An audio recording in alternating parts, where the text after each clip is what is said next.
trop. C'est génial, ça.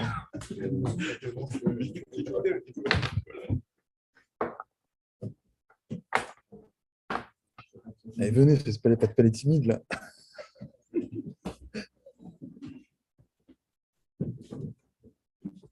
Ça fait...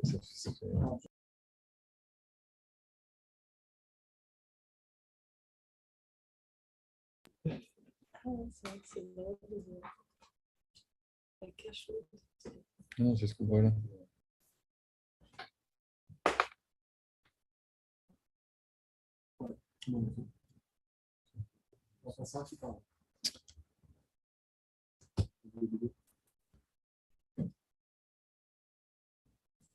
Ready? Yes. Hello, everyone. Welcome to the workshop on quantitative methods for population dynamics. I'm Olivier. This is Aurélien. This is Thibaut, Sarah, Valentin, Thierry, and Colleen. Okay, so let me share the slides.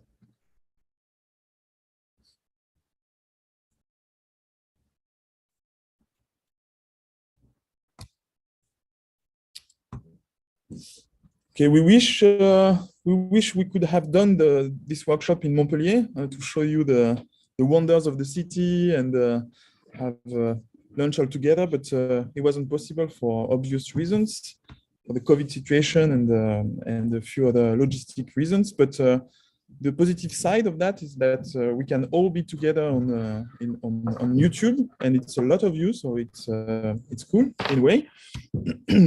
So it all started on Twitter when we advertised for the workshop, and very quickly, actually, it kind of blew our mind because we got a lot of responses. And today or yesterday, we were at more than 2,600 people who registered.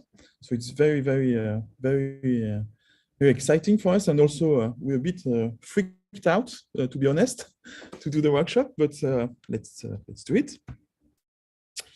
So the workshop is about quantitative methods for population dynamics. It's population dynamics is the study of the variation of population size over time, and it's a very important field for management and conservation biology. And during 2 days, we will go through quantitative methods for this field for population dynamics. In particular, we will have a look to the processes, the mechanisms that drive the variation in population sizes. So the plan is to go through three components of population dynamics. First, we will have a look to population size and abundance. Then we will have a look to, we will cover the estimation of demographic parameters, survival, dispersal, and so on. And eventually, we will go through population projection models, structured and unstructured. And before we start, we'd like to give credits where credits are due, and also to explain you what inspired us to do this workshop. So we used to do workshops on capture-recapture models with Roger Pradel, Rémi Choquet, and Jean-Dominique Le Breton, who you might know. We also did the very same workshop back in 2007 in Greece. Some of you might have attended this workshop. And also the material for this workshop is the material we're using more or less for lectures we're giving for master students with Olivier Durier, who couldn't make it today, but credit is due to Olivier. So the team is made of 7 people. So there is me, Olivier Jimenez. I'm what you could call an ecological statistician working on population dynamics. Hang on. I'm gonna stop the sharing so that you can meet the team. Okay, hello, so I'm Aurélien Bénard and I'm a lecturer at École pratique des hautes études, and I'm a specialist of population dynamics on vertebrates, and I work on birds, mammals, and reptiles, and that's it. Hello everyone, I'm Sarah Cubain. I'm also a lecturer at EPHE, École pratique des hautes études.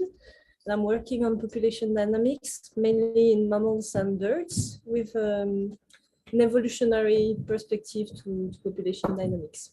And I'm thrilled to be here today. And then we have a team of helpers who will answer your questions on the chat on YouTube.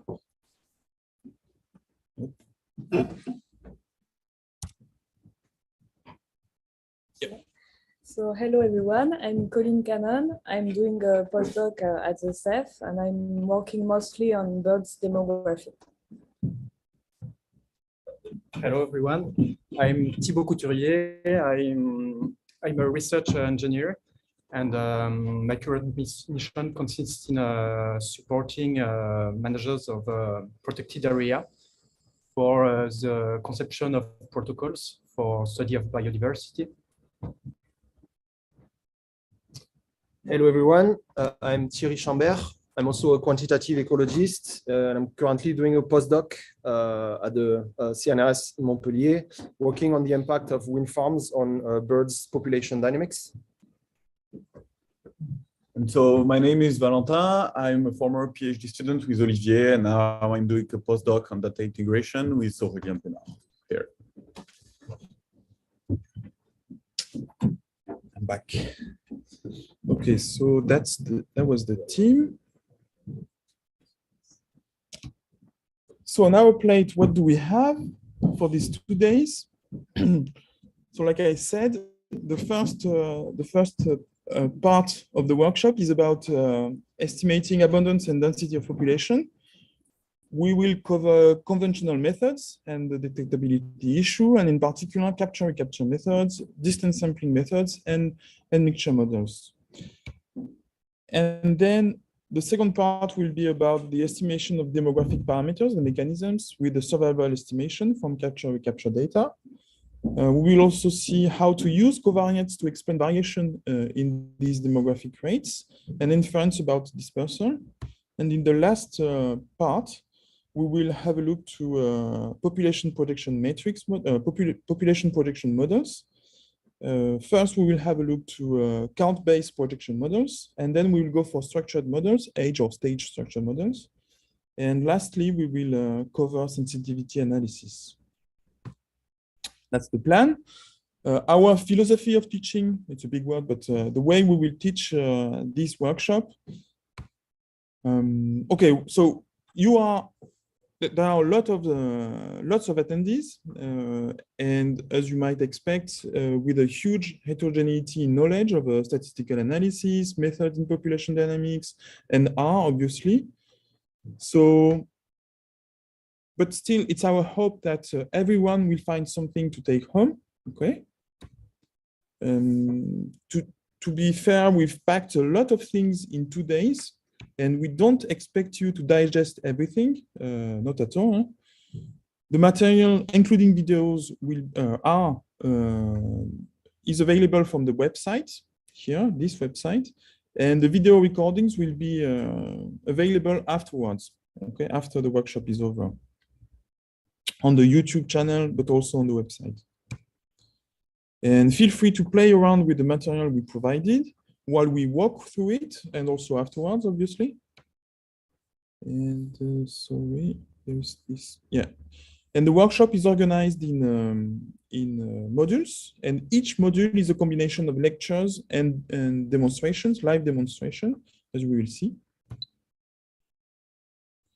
So the way we will interact with each other, we gave a lot of thoughts about that, because it's a bit difficult to plan interactions where you have more than 2,000 attendees or people who registered. So the way we organize that is as follows. We'll be streaming the lectures and the live coding demos on YouTube, like you can see at the moment. Everything is video recorded, like I said, and the recordings will be made available on the website. And the way we will interact for questions and answers will be via the chat on YouTube. And to interact on YouTube, you need to have a YouTube account to use that chat. Okay, so you need to open an account if it's not already the case, if you want to interact with by asking questions and getting answers from us. And so we'll do our best to answer your questions. We'll probably miss some of them, sorry, and we apologize in advance. And the four helpers, Colin, Thibaut, Valentin, and Thierry, will do their best to answer you. So you will see that there is a little sign behind or after the name on the chat. These are the helpers that will answer your questions. And that's all for the introduction. Now, give the floor to Aurélien Bénard, who will introduce you with the estimation of abundance and density. Enjoy the workshop.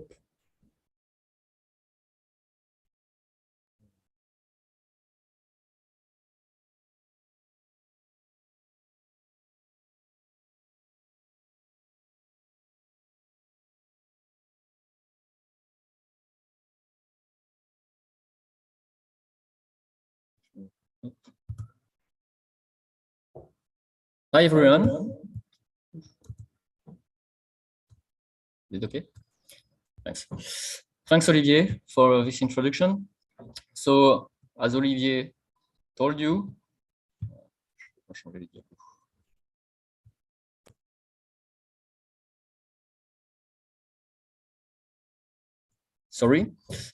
Olivier told you, the study of population dynamic is the study of change of population size over time. And in this first lecture, I will talk about the population size and density estimation. So just to begin, let's say that we would like to have an estimate of the population size of these small tortoise in the field. And then to get these estimates of population size, we can go on the field and count animals. So here we go on the field and then we count 5 different tortoise. And so this is a crude estimates of population size. But of course, as you may all know, you can often miss some individuals in the field. For instance, here we missed 3 individuals that were in the vegetation, that were hiding in the vegetation.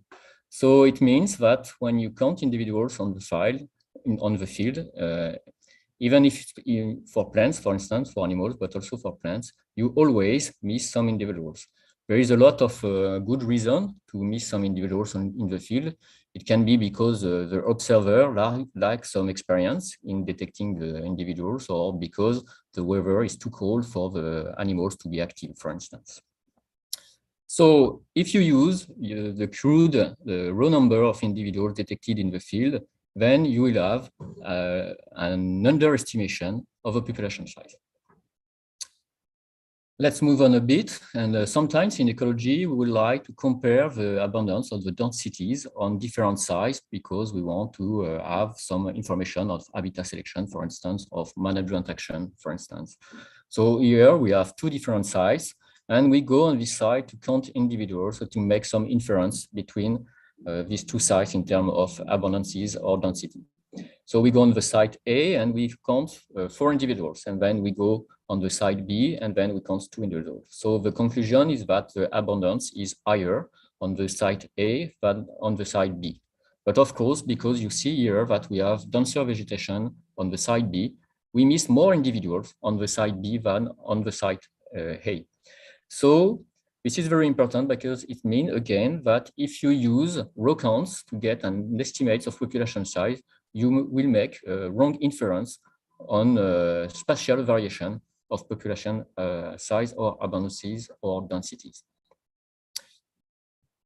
Then, when you perform population dynamic analysis, you are often interested in modeling the population trends, for instance, to trigger management action or to estimate the conservation status of a target species. And then you will make regular counts on the same site here, still with this example of tortoise. We go on the field the first year and we count 5 turtles. And then we go back on this site 10 years later, and then we count 4 tortoises. And then we go back 10 years later again, and we counted only 2 tortoises. So the crude conclusion is that there is a strong decrease in the abundance of this species on this site. But of course, as you may see on the slide, we have also a change in the habitat structure here, the vegetation increase, vegetation cover increase, making that some more and more individuals are missed during the different counts. So this is again very important because the detectability of the species here, it decreases over time, and this is almost always the rule in ecology. The detectability of the species can vary over time. So with these 3 very simple examples, we know that because not all animals or not individuals are detected in the field, we underestimate population size. We always have some difficulties in comparing the abundances between different sites, and we can have also wrong inference on population trajectory if the detectability changes over time. Okay, so let's do some math about that.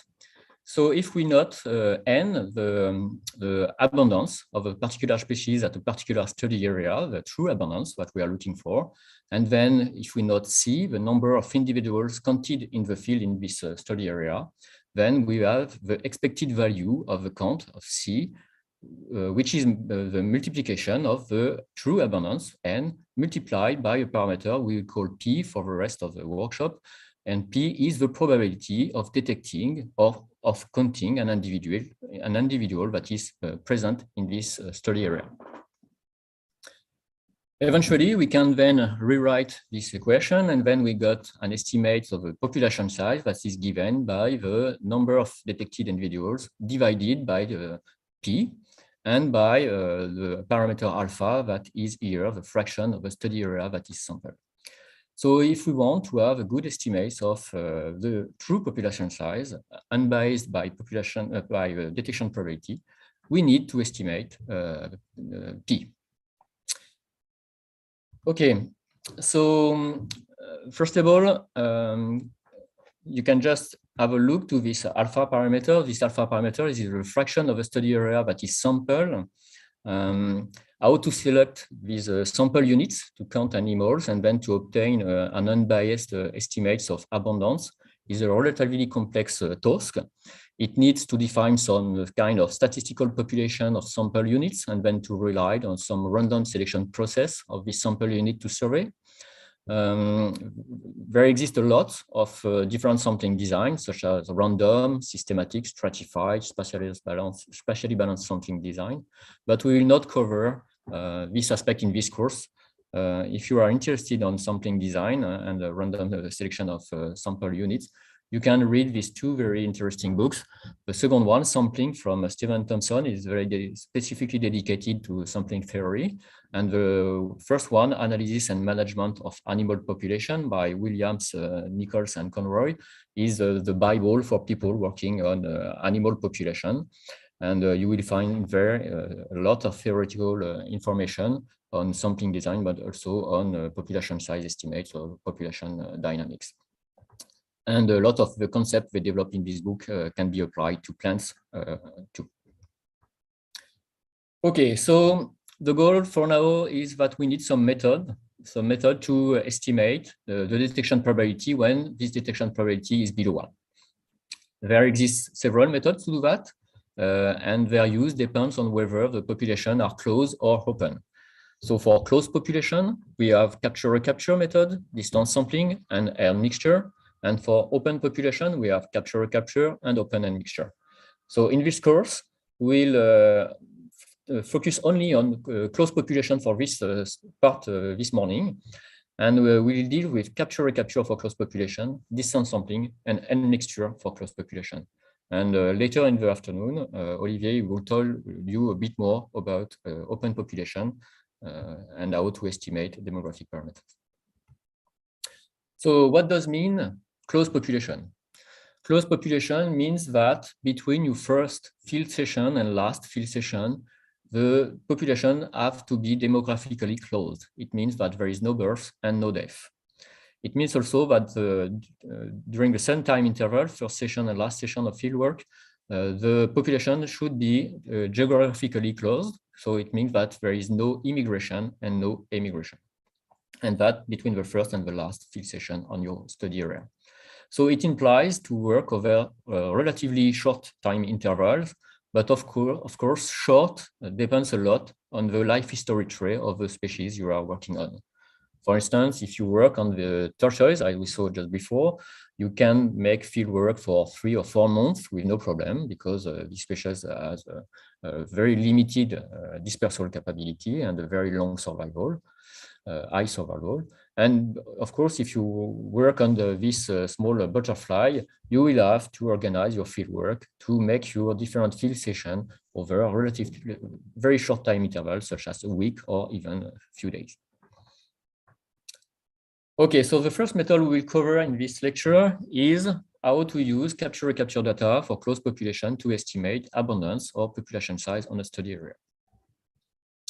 So let's go on the field again. We are still on this tortoise population, and we choose a study area. And on the study area, we would like to have an estimate of the number of individuals occupying this area or population size. So we go on the field and we sample in this closed population using a random survey of a study area. And during this survey, we detected some individuals. Here we detected 5 individuals. We capture them, we measure them, and we mark them with, for instance, a mark of paint, with paint. So we have in this population a certain number of individuals, here 5, that we will not N1. And because we know that we can't detect all present individuals in the study area, we know that the detection probability is below 1. Here, the detection probability is about 1/3. Then we will leave, for instance, 1 week, and then we go back again on the same study area, exact same study area, and we make a second visit, and then we make a second survey of this site.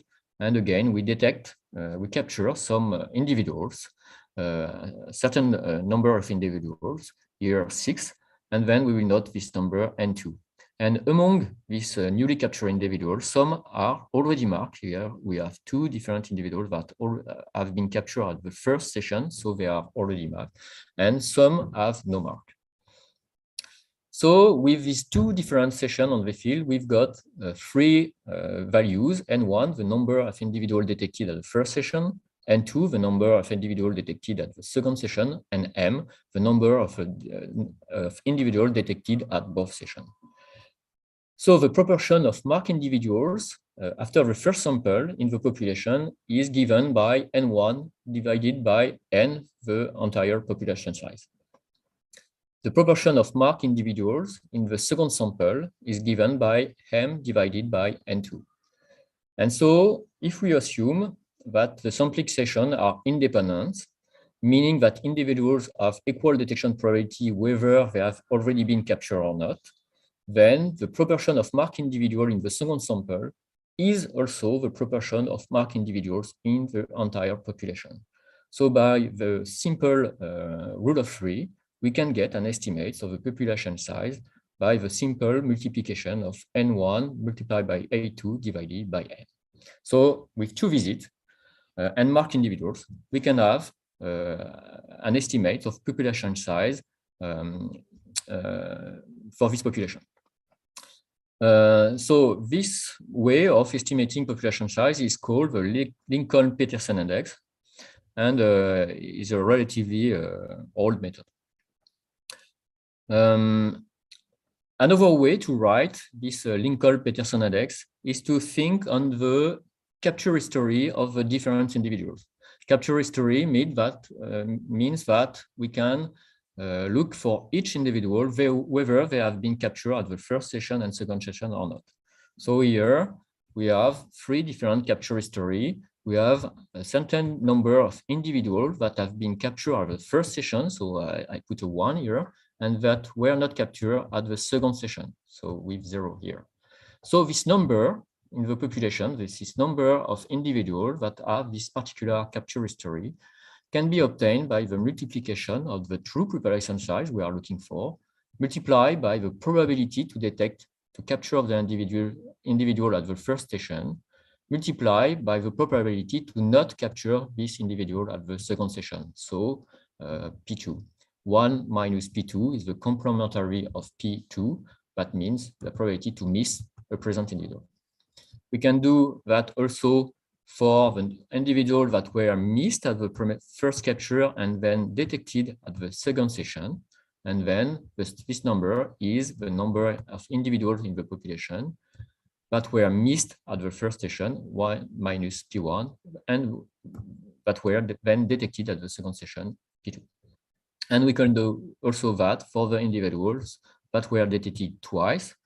That is the number of individuals in the population multiplied by the probability to detect the individual at the first session, multiplied by the probability to detect the individual at the second session.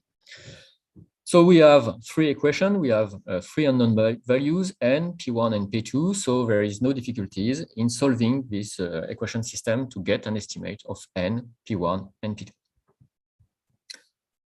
Okay, so if we look at this particular equation system, we can also reorganize it to get an estimate of the population size given by the number of individuals detected at the first session only, detected at the second session only, detected at both sessions. So, and these three elements of the equation is the number of individuals detected at least once. And if we divide that by a relatively complex equation, so we have here 1 minus P1, meaning that it's the probability to miss the individual at the first session, multiplied by 1 minus P2 is the probability to miss the individual at the second session. So this component here is the probability to miss the individuals twice. And then the complementary of that, 1 minus this probability is the probability to detect at least once the individuals. So we've got here something that we can call P star, 1 minus the probability to miss the individual twice. And if we divide the number of individuals detected once by the number of by the probability to detect these individuals at least once, we've got an estimate of population size. And if you remember the very early beginning of this lecture, I told you that the population size was the number of individuals detected divided by the capture probability, the detection probability. So this is the strict equivalent to what we saw just before. Okay, so the Lincoln-Peterson index is a relatively old method developed more than 1 century ago by two different statisticians, Peterson that was working on fishes and Lincoln that was mainly working on birds. Okay, so Lincoln-Peterson index, it requires, of course, some kind of individual identification. So it's why we have most of the time to mark the individuals to identify them.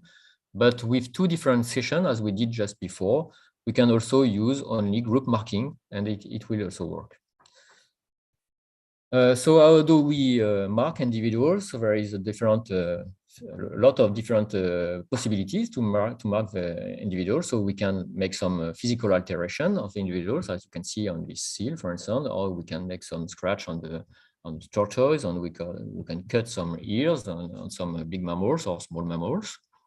We can also add some tags, for instance, marking the nose for ducks, or rings for birds, or ear tags for mammals, so big mammals, and sometimes small spots on insect or invertebrates. And we can also use natural marks on the individual, for instance, in cetacean, or in tigers, like here, or on some amphibians. And a particular situation is the use of DNA. You can, of course, identify the individuals using microsatellite, for instance. And here you don't need to capture the individuals. You just need to find some faces, for instance.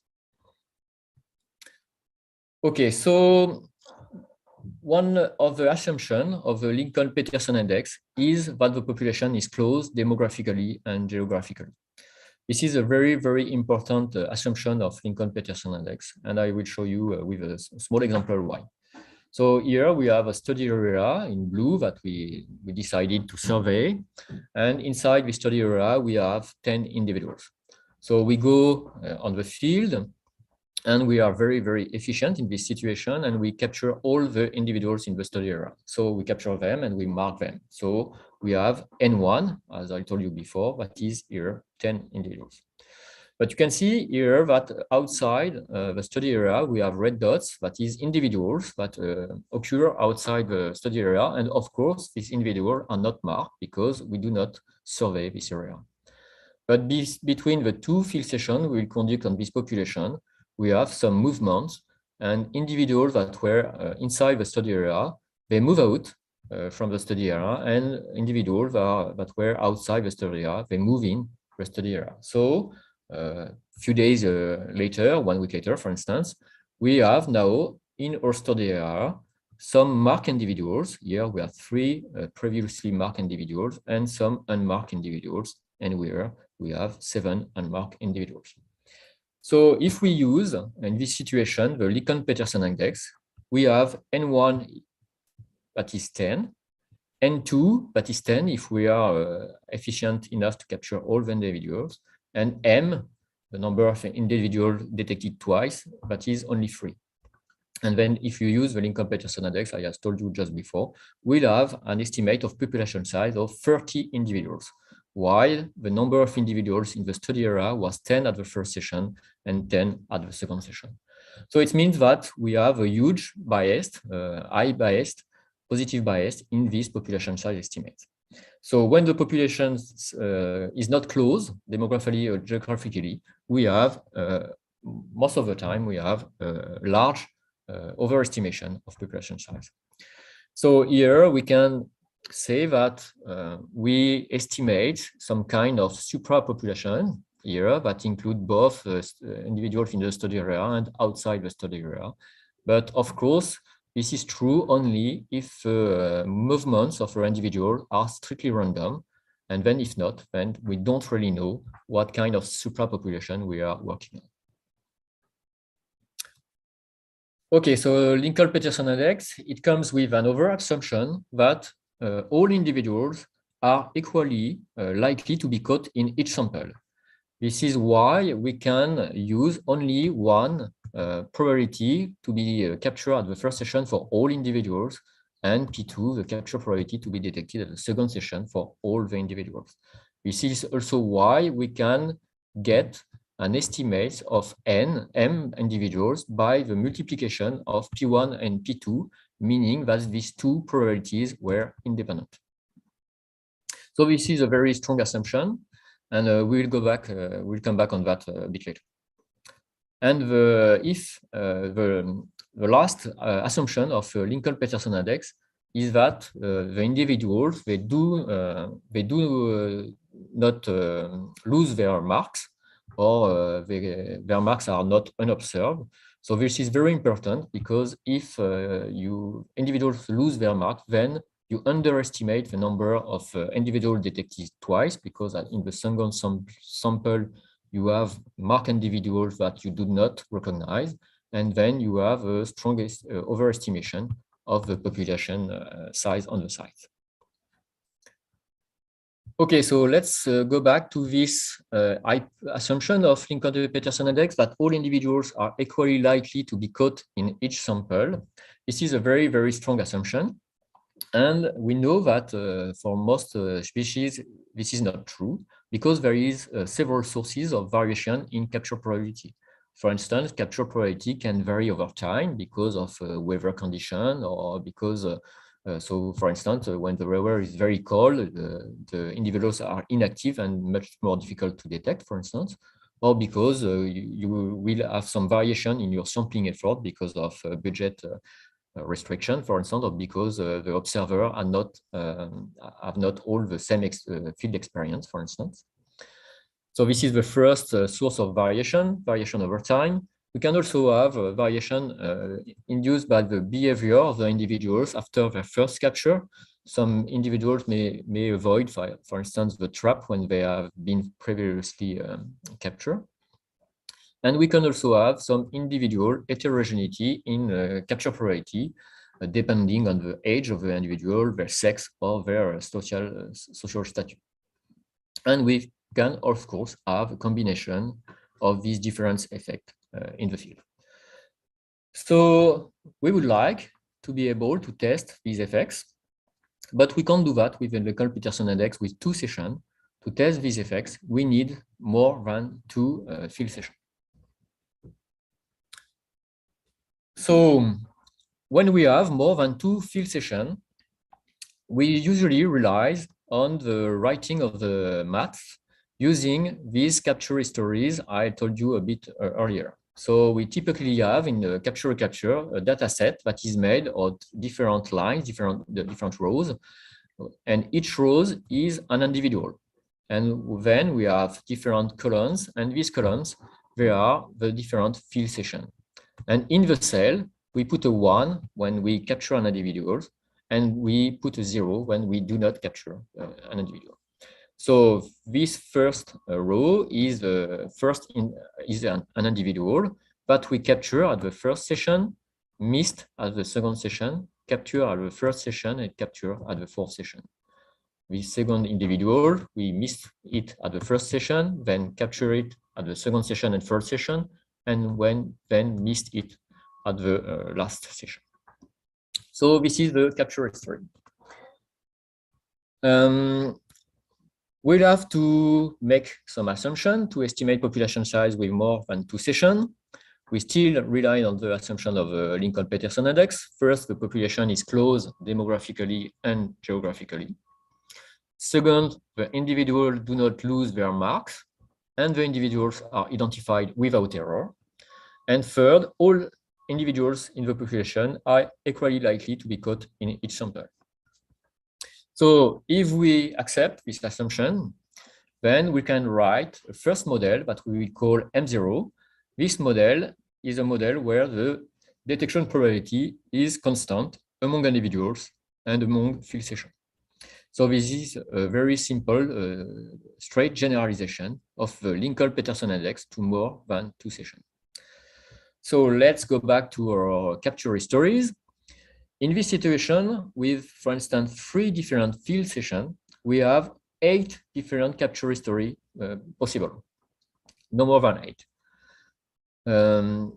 So for each individual will be in one of these capture history. And we can write the probability of this history in the population. For instance, for an individual that is captured at the first session, captured at the second session, and captured at the third session, its probability is the capture probability at the first session multiplied by the capture probability at the second session multiplied by the capture probability at the first session. For some individual, we'll have the capture history 110. So it means that this individual that capture with probability P at the first session, capture with the probability P at the second session, and missed at the third session, so 1 minus P, complementary of P. So we can do that for all the different capture history. And in our data set, when we come back from the fieldwork, we'll have a number of individuals that exhibit this capture history and this capture history and so on, except we don't have the number of individuals that have 0, 0, 0, because this is the individuals we missed each during the 3 sessions. And then this is the number of individuals we try to estimate. Okay, so we have the number of individuals, for instance, with the story 111, that we can write N111. And this N, the number of individuals exhibiting this history is the number of individuals in the population, the true population size, multiplied by P, multiplied by P, multiplied by P. Just look at this table here. So this is the probability to get this history. So we can do that for the individual capture at the 3 session, but we can also do that for all the 7 over capture history except the 0, 0, 0. And then we have an equation system with 7 equations, and that we can try to solve to get an estimate of N or P. Of course, solving this equation system will become more and more tricky or more and more challenging as the number of field sessions increase. So we won't at a point we won't try to estimate to get an estimate of these parameters n and p using algebra. We use an algorithm called maximum likelihood. So this algorithm is a informatic algorithm that will try to find the best value of p and n, so that the number of observed history is the closest match to the number to the expected number of each history given p and n. So how does maximum likelihood works? Maximum likelihood, you pick a value of a random value of p and n, and using this value of p and n, he estimate the expected number of history of each capture history and compare it with the observed number of capture history. Then he change a bit the value of p and n and make the same calculation again, and he will search like that for the best value of p and n that will provide the closest match between the number of observed stories in the dataset and their expected number given p and n. So this is the first model we can use in Capture-recapture with more than 2 sessions. It's a generalization of Lincoln-Peterson index, and this model is called M0, the 0 meaning that we have no effect on the capture probability.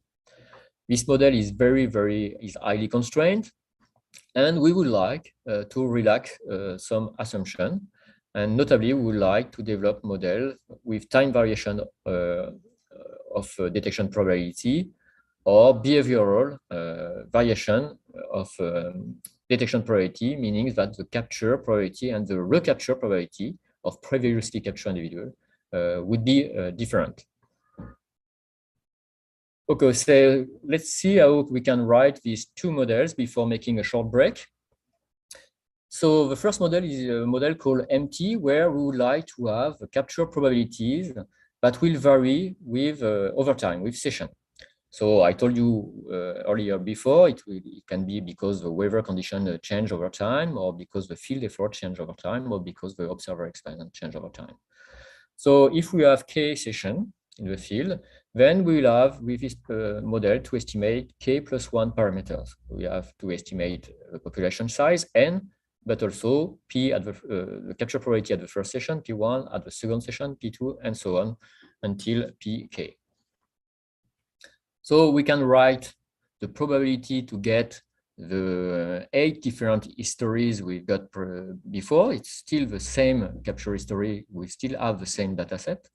So the probability to be captured at the first session, second session, and third session for this individual here is the probability to be captured at the first session, P1, multiplied by the probability to be captured at the second session, P2, multiplied by the capture probability to be captured at the third session, P3. And we can do that again for all the different capture histories we got in our table. And of course, as we did for the previous model, M0, we have a number of individuals exhibiting this history and this history and this history in our data set. And we can write the 7 equation and then use again the maximum likelihood to get the best estimate of n, P1, P2, and P3, given the data we have collected in the field. Okay, and so another model that we will call MB. This model is one model where we accept that the first capture probability P differs from the capture probability, the recapture probability noted C. So we have 2 different situations. We can have individuals that become trap shy, in which then C is lower than P, the recapture probability is lower than the capture probability. This is a situation where the capture is highly stressing for individuals, for instance, and then the already captured individual, they try to avoid the trap. And we have another situation where we have trap happiness, where the recapture probability is higher than the capture probability. This situation can arise, for instance, if you always go on the same spot in the field because you know that you already marked individuals in this spot. So with this model, we have three different parameters. We have N, the population size, P, the capture probability, and C, the recapture probability. So we can go back to our 8 different capture histories and try to write their probability. And so the capture history 111 is made by the probability to be captured at the first session, then the probability multiplied by the probability to be recaptured. It's recapture here because these individuals have been previously captured, and then multiplied by the probability to be recaptured at the first session. And we can do that for all individuals. And you can check, for instance, to this story 011. So this is the probability to be missed at the first session, 1 minus P. Then to be captured at the second session, this individual has been missed at the first session, so it did not experience a capture, so it's still naive. So we use the capture probability. And then at the first session, we use the recapture probability because it has been previously captured. And again, we can use the maximum likelihood. We can write the different equation, and we can use the maximum likelihood to get an estimate of N, the population size, P, the capture probability, and C, the recapture probability that provide the best match between the observed dataset and the predicted dataset given these values.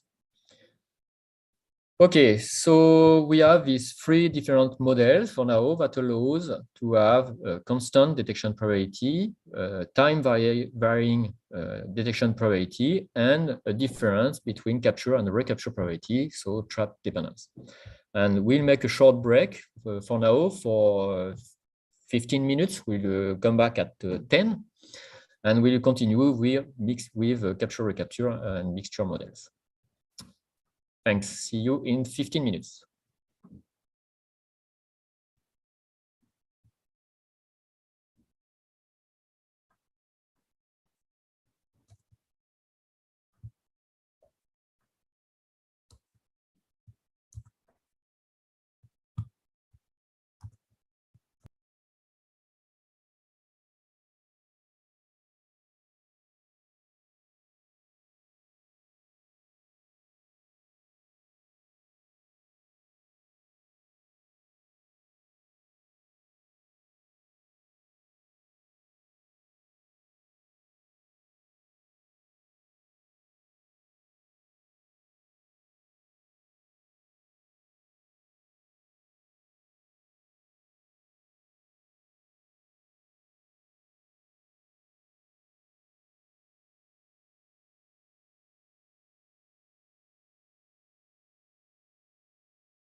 Okay. So it's 10, and we go back to the lecture on capture-recapture for the closed population. So just before the break, we were okay. So just before the break, we were looking at this table with 3 different models of capture-recapture. The M0, where the capture probability is constant in time and space and for all individuals. We have a second model, MT, where the capture probability depends on the field station. And we've got this model, MB, where the capture probability and the recapture probability differ. So we have some situation where we have some heterogeneity between individuals in the capture probability. For instance, because of age, sex, social status, etc. For instance, it may be much easier to capture a very aggressive male that is highly visible than a very discreet female or juvenile. So in this situation, each individual can have a unique capture probability. And then we have n+1 parameters to estimate the population size, of course, n, but also 1 capture probability for each individual, P1, P2, etc., until up to Pn. Unfortunately, this model has too many parameters for the dataset we have, so it's very difficult to estimate these parameters. So we can use a tricky model called Pledger mixture model. So this model has been developed by Charlotte Pledger a few years ago. And if in this model, she assumed that individuals belong to 2 different groups of individuals that exhibit different capture probabilities. So we have a proportion pi of individuals that belongs to the first group with, for instance, a high capture probability, pH. And we have a proportion 1 minus pi to be in the second group with a lower capture probability, PL. Then we can write that the capture probability of an individual is made of 2 different components. The probability to belong to the first group of capture, we have capture probability, pi multiplied by pH, plus the probability to belong to the second group, 1 minus pi multiplied by the probability to be of the capture probability in this second group. So you can see that we use that time the plus here because this is 2 different alternatives in terms of capture probability. So in probability, we use plus. So we now have an equation for P, and when we can go back in the different formulation we showed just before, notably the model M0, and replace P by this more complex equation. And then using the maximum likelihood again, we will get an estimate of n, pi, pH, and PL instead of P only. So this is the Pledger mixture model that we call model with heterogeneity of capture probability. And of course, we can have some more complex model that combine different effects we saw just before. We can have a model that combine both behavioral response to capture and time variation, MBT. We can have a model with behavioral response and heterogeneity, MBH. And we can have a model, for instance, with time variation and individual heterogeneity, MTH. So we can have also more complex model using, for instance, some individual covariates, known covariates, so as age, sex, or body condition. We'll not cover this aspect here, but you will have some example in open population this afternoon with Oli. Okay, so few words on something called model selection. We just saw that we have 4 different models, M0, MT, MH, MB, but also more complex model combining these different effects.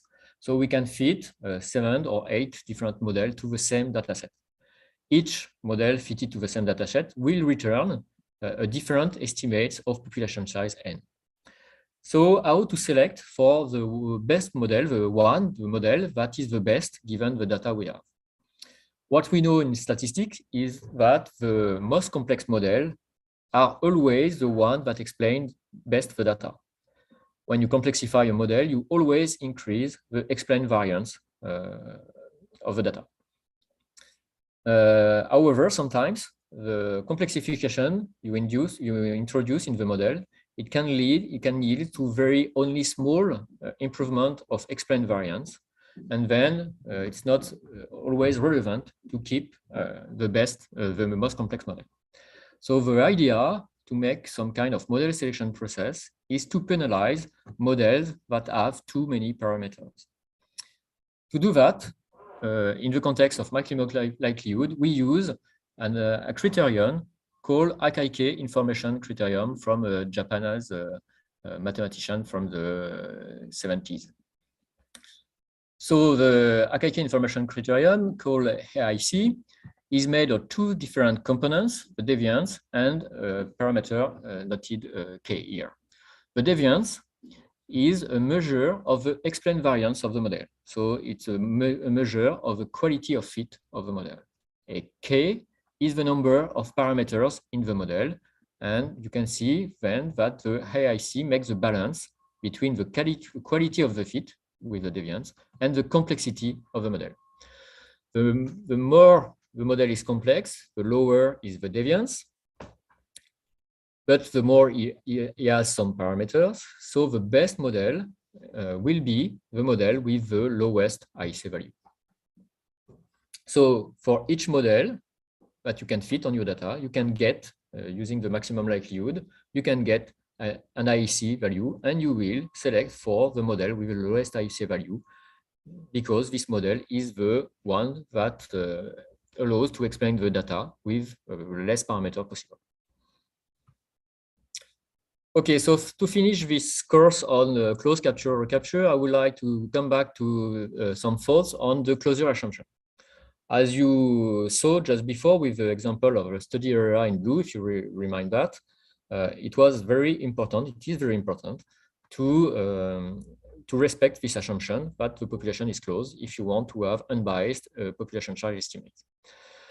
We have some tests to test whether the data set exhibits some kind of closure or not. We have two different tests, one from Otis and one from Stanley and Burnham, that are available in R, in one package in R. But we know that these tests, they are very, very sensitive to other sources of variation, such as capture heterogeneity. We also know that these tests, they perform poorly when the capture probability is relatively low. So right now, there is no consensus about that, but some authors, they now try to rely more on an ecological justification regarding the closure assumption than on a statistical test. For instance, it's always better to choose a study area and a time interval for your field session that will ensure that the population is closed, rather than selecting a study area probably open and then test a posteriori that the population was closed. Okay, so here are a few references I cited in the lecture, so you can check that. And then if you want to have some more details on capture-recapture for closed population, here are two readings. First, the Bible I told you just before, Analysis and Management of Animal Population, where you can find a lot of detailed mathematical formulation of a capture-recapture model for closed population. And another document on the website of regarding the MARC program. The MARC program is a program dedicated to the analysis of capture-recapture data. And on this link, you will find a gentle introduction to MARC. And in this gentle introduction to MARC, you have a very, very well-written and very didactic way of presenting the capture-recapture for closed population modeling. Okay, so now we're gonna have a short live demo on how to estimate population size with capture-recapture data for closed population in R. So I will switch my screen. Olivier will tell me if it's okay. Okay. It's slow, but it's working. Okay, so it's working. So as Olivier told you this morning, we'll have systematically have a lecture and then a live demo in R. So first slide demo regarding capture-recapture for closed population in R. So first, we'll deal with an example with a single group, only a single group of individuals, and then we will have a very short example with two different groups. So first, we need to load the library, the package that will allow us to fit capture-recapture model in R. So we'll do that with a library called RMark. So RMark is not a library that specifically fit some capture-recapture model. It's more an interface to prepare models to fit with Mark and to get the output of the model fitting performed by Mark software. So you will have to install Mark to get this package work perfectly. So first, we need to read and prepare the data to fit models in Mark using this RMark package. So in the dataset we provided on the website, you will find a dataset called mouse.int. This is a dataset on mice, as you can see with the name of the file. It's capture-recapture over 4 different field sessions. We have no more information regarding the individuals. We have no groups and we have no individual covariates. So we will use this function convert.int that will, in which we will provide some parameters, the name of the file, and provide some more information on the data file, notably that we don't have any groups. So we wrote null here, and we don't have any individual covariates. So we add null again here. So RMark will open the file and convert it so it can be used in R to prepare the data for model fitting in Mark. So we'll store this file in an object called mouse. We can have a short inspection of the dataset using the head function that will print the first line, first row of the dataset. And you will see here, a typical form of capture-recapture dataset. We have one individual for each line, one capture history, for each line. And for instance, we have here a capture history, capture at first session and never capture again at the next 3 sessions. And here for different capture history. And we have a second column that is named frec, that means frequency. And this is the number of individuals exhibiting this capture history in the dataset. So here we have one individual for each line, and each individual has his own capture history. So we can check the number of individuals we have in the dataset, and we can use for that the dim function. And then we got the number of lines, number of rows in the dataset, and then we have 82 different lines, meaning that we have 82 different individual capture at least once. Just a quick look to the dataset, we can see that the number of 0 is relatively high, meaning that the capture probability is probably relatively low in this dataset. Okay, so then to use RMark, we need 3 steps to prepare the data for using with Mark software. We need to prepare the data, we need to define the model we would like to fit, and then we need to fit the models with Mark. So to prepare the data, right now we just open the data and store them in a mouse object. To prepare the data, we need 2 different steps. The first function that is called process.data that will take as parameters the dataset, mouse, and some more information on what we would like to do with this data. Here we provide when we would like the first session to be considered. Here we will consider all the 4 sessions. So we provide the first, we'll begin the work at the first session. And then we provide the name of the type of model we would like to fit with Mark. So here it specifies full heterogeneity Full heterogeneity refers to the most complex model form, including Pledger's model and so on. And so it also allows to make simpler model by fitting some simpler, less parameters. I will show you that a bit later. So in RMark and in Mark also, you can perform a lot of different capture-recapture analysis. And this, you will specify what type of model you want to fit using the name of the model. So you will have to check what is the best model for your situation. So here, for closed population, we have this name, full et for full heterogeneity. So this first function, using these parameters, it allows Mark to get some information on the data set, the number of individuals, the number of field sessions, and the type of model you would like to fit on this data. Then you have a second step using a function make design data, using as parameter the name of object built with the process.data function. And this function, it will build something called the matrix design. The matrix design is a matrix that will be used by Mark to know which kind of parameter, the number of parameters, and which parameter to fit to the model. So the capture probability, the recapture probability, and so on. And we store this matrix design is an object called mouse.ddr. So here we prepare the data and the information so Mark knows what type of data and what type of model we would like to fit.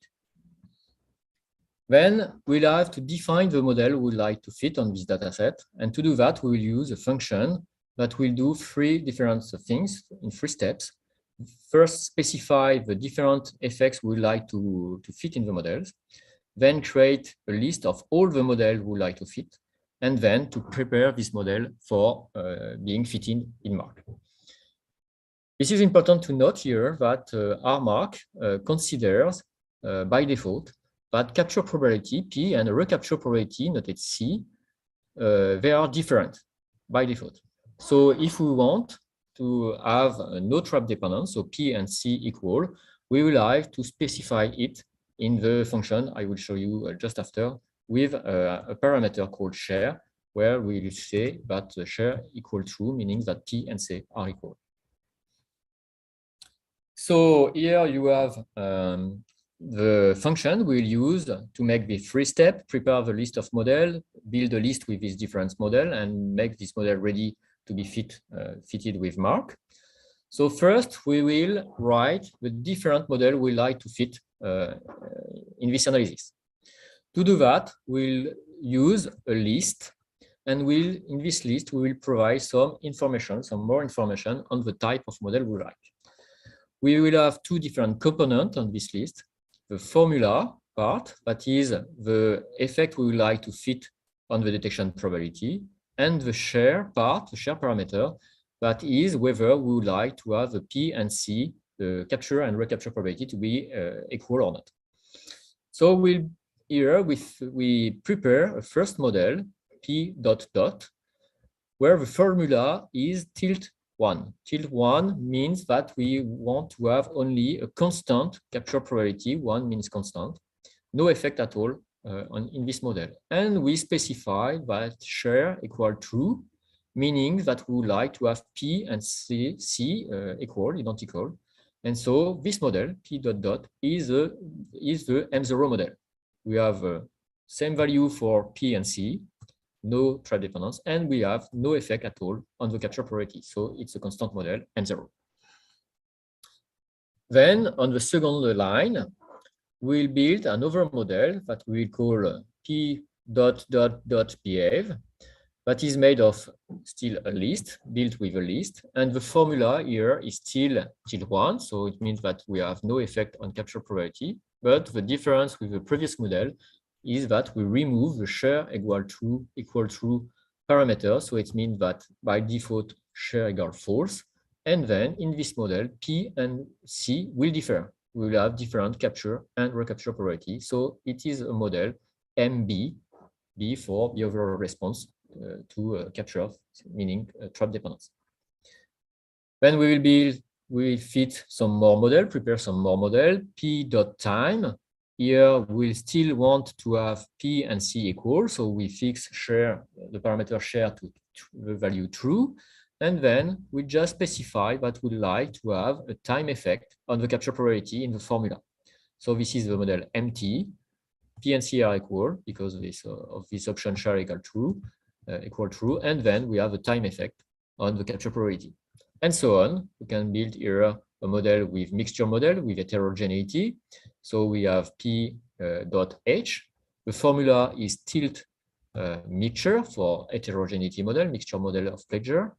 And then we still have this share equal true option, meaning that p and c are equal, and p here depends on is heterogeneous between individuals with two different groups of individuals, as I told you in the lecture before. And we can make some combination of these different models.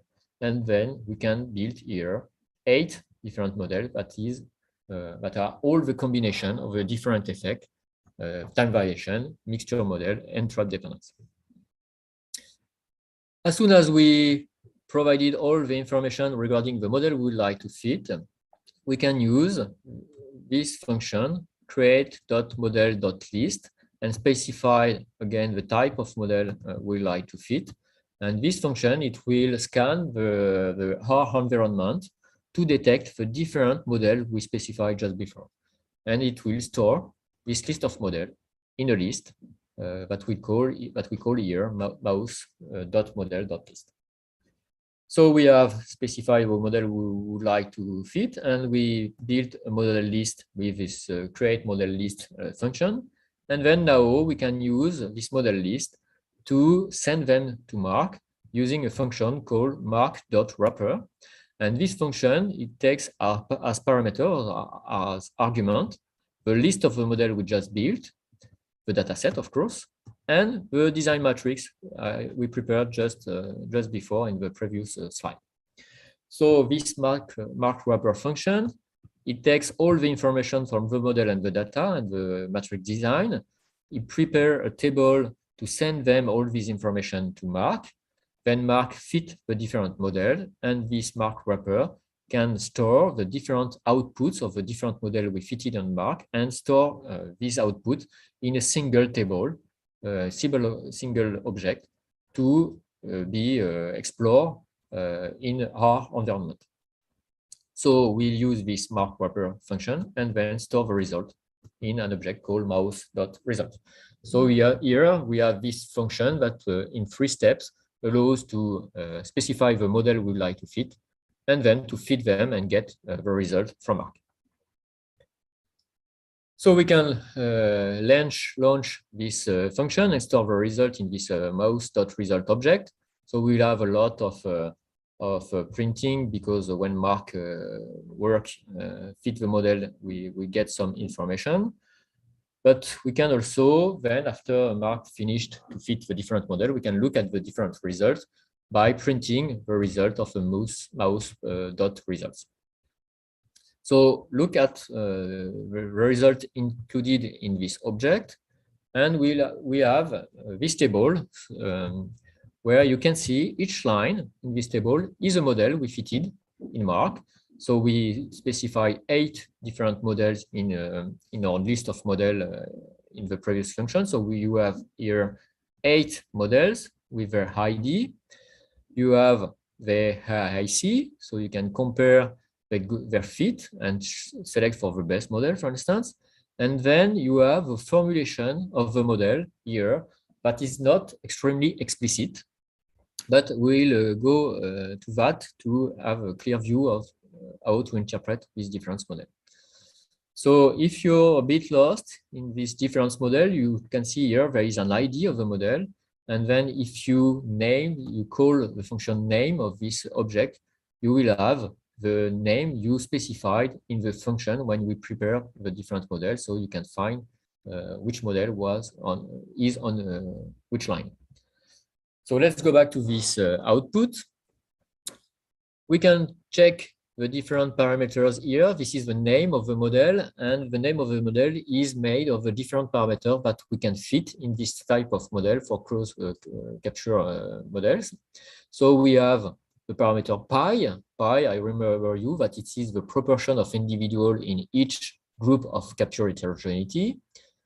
We have P, the capture probability, and C, the recapture probability.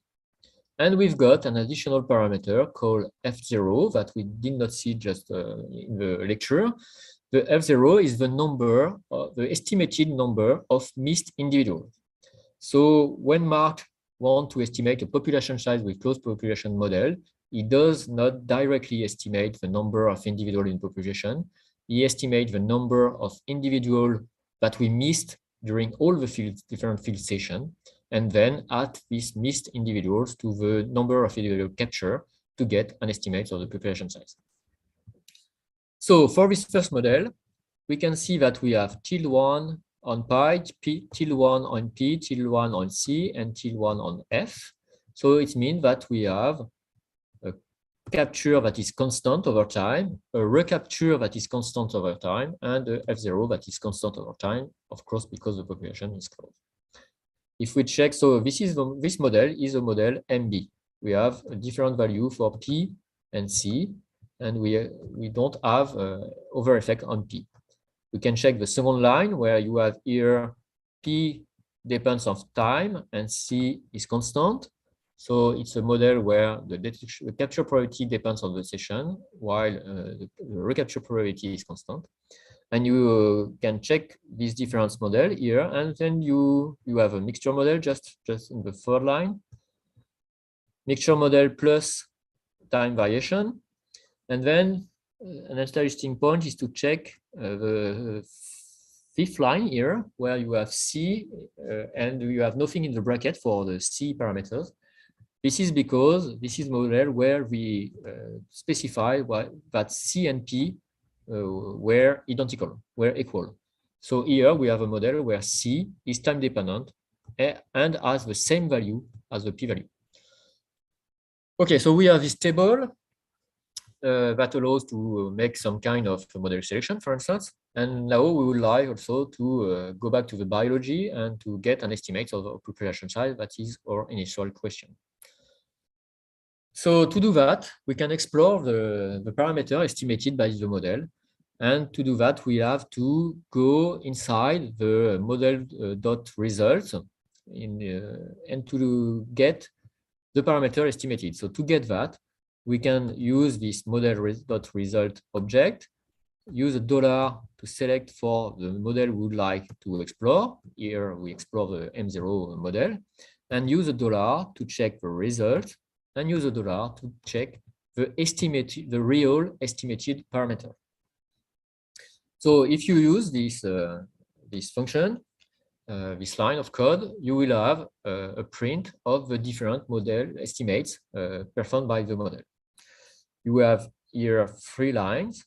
One line for pi, the probability to belong to one or the group of high or low capture probability.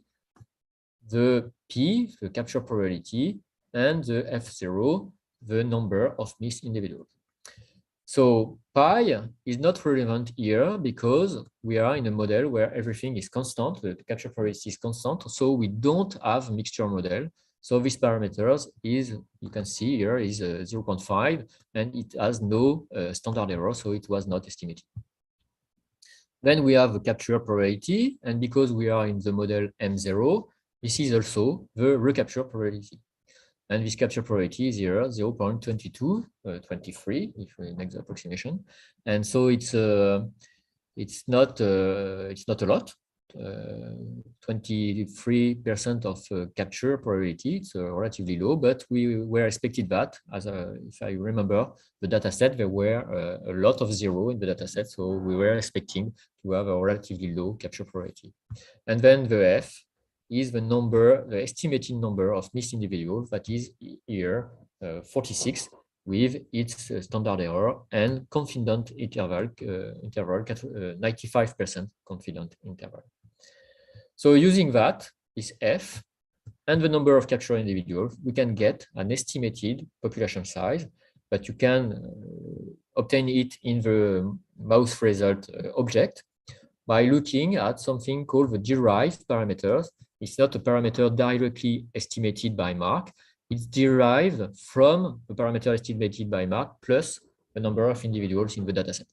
And so if you check the derived parameter of this model, the P dot model, then you have an estimate of the population size with is 95% confident interval. Here, the population size is estimated to 128 individuals. And remember, we had 82 capture in this dataset, 82 different individual capture in this dataset. Okay, so as you can see, it's not very difficult to use this RMark library to fit a closed population model. And so you can use these different functions to analyze your own dataset. So just to finish this live demo in R for closed capture recapture, I would like to introduce a model where we have two different groups of individuals for which we suspect that they have different capture probabilities.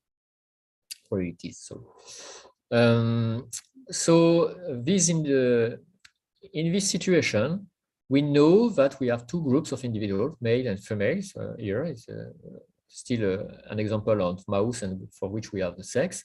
And we suspect that it has some effect on the capture and recapture probability. So we'll do the same step as before with the model without group. We'll open the file and convert it for RMark. So you in the dataset we provide you in the website, you can have this file mouse groups .inp, and in this dataset we have information on the sex. So just to be clear regarding this file, the file INP are the classical file for capture recapture in Mark and in other software like eSearch, for instance. And to specify the group of individuals, we do not use letters like that. We use something called dummy variable, where you have two different, one column for each modality of the group. And then you have a 1 in the cell when you are a male, and for the male column, and a 0 in the female column when you are male. And then you have a 1 in the female column when you are a female, and a 0 when you are in the male column when you are a female. So in this dataset, we don't have any covariates, so we use this convert.inp function and store the result in mouse. So this is the object where we have our dataset, and including the detection and the group. So just have a look to this dataset. This is the same form as the model, the structure we have in the data just before. We have one individual per line. The frequency is still 1 on each line. We have their capture history, 0, 1, 1, 1, 0, capture at the first session, not capture at the first session, but capture at the second and third session, and then not capture at the fourth session. And we now have the sex of the individuals. So as you can see here, this is not the same dataset as we used just before. The capture recapture probability looks a bit higher because we have less 0 than in the previous capture recapture dataset we analyzed before. So the same step as before, but we now have to specify that we have an information, supplementary information, that is the group, the sex. So we use the process.data function. We provide the same parameters as before, just we now specify to RMark that we have a group called sex. And then we also make the matrix design using the same function as before. We still have our function with 3 different steps: list the model we would like to fit, make a list of this model, and prepare this model to be sent to Mark, and then fit the model with Mark, and then get back the output of Mark. So here we still have our 8 different models that we fitted on the previous dataset. This is a model where we have no effect of the sex at all, but we of course can fit some model without the sex effect on the model where we have on the dataset where we have the information of sex. And we have added one model here with the sex information, where we specified that the capture rate depends on sex, and the recapture rate depends on sex also. And as you can see, P and C, we do not use the share equal true, meaning that P and C will be different.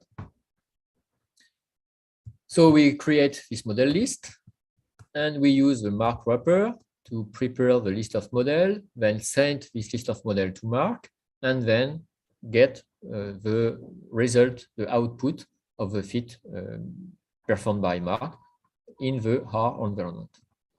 So as before, we run this function. A lot of things are printed on the screen, and then we can inspect the result object, where we now have 9 models. We have the same 8 models as before, as we fit on the previous dataset, and 1 supplementary model that is here, that are the model with the sex effect, both on capture probability and recapture probability. So you can see here that this is the best model in terms of AIC. So we can now explore the result of this model. So if you check the result of this model, we have more lines than before, notably because we have now a sex effect, so meaning that we have a capture probability for males and for females, and a recapture probability for males and for females. So to get this result, you still use the same type of formulation. You check inside the mouse.result object with $. You can select for the model with the title, the name you fix for this model, and then check the result and check the real parameter estimated in this results. So we still have this pi parameter that again is not estimated here because we have no heterogeneity in this model. Then we have the capture-recapture probability on 2 different lines for the females, here, group F, group female, and for the males. And so you can see here that the capture probability for the females is slightly higher than the capture probability of the males. And then we have the recapture probability for the group of females and the recapture probability for the group of males. And here you can see that the females still have a recapture probability slightly higher than the recapture probability of male. And the recapture probability also is lower than the capture probability, meaning that we have trap dependence and that individuals are trap shy. They avoid already the trap after being captured first time. Okay, and the last line is the F0 here. This is the number of missed individuals. And as you can see, we have only 1 line. This is because we do not specify any sex effect on this number. So we have the same number of missed individuals in males and females. That is almost about 2 individuals in each group. So it's a small number. And then, as we did before for the constant model without group, we can check the result using this derive part of the mouse.result object. And then we got an estimate of the 2 groups of individuals, population size estimate for the 2 groups. The first group being here the females, and the second group being here the males. So we have 45 females and 51 males with their 95% confidence interval. Okay, so this is finished for this live demo in R. So an important thing to know with RMark is that he creates a lot of temporary file in the file where you have your dataset and where you fit the dataset. So before leaving R, after your analysis, you have to try to remove all this file, and you can do it automatically in R by using these two functions.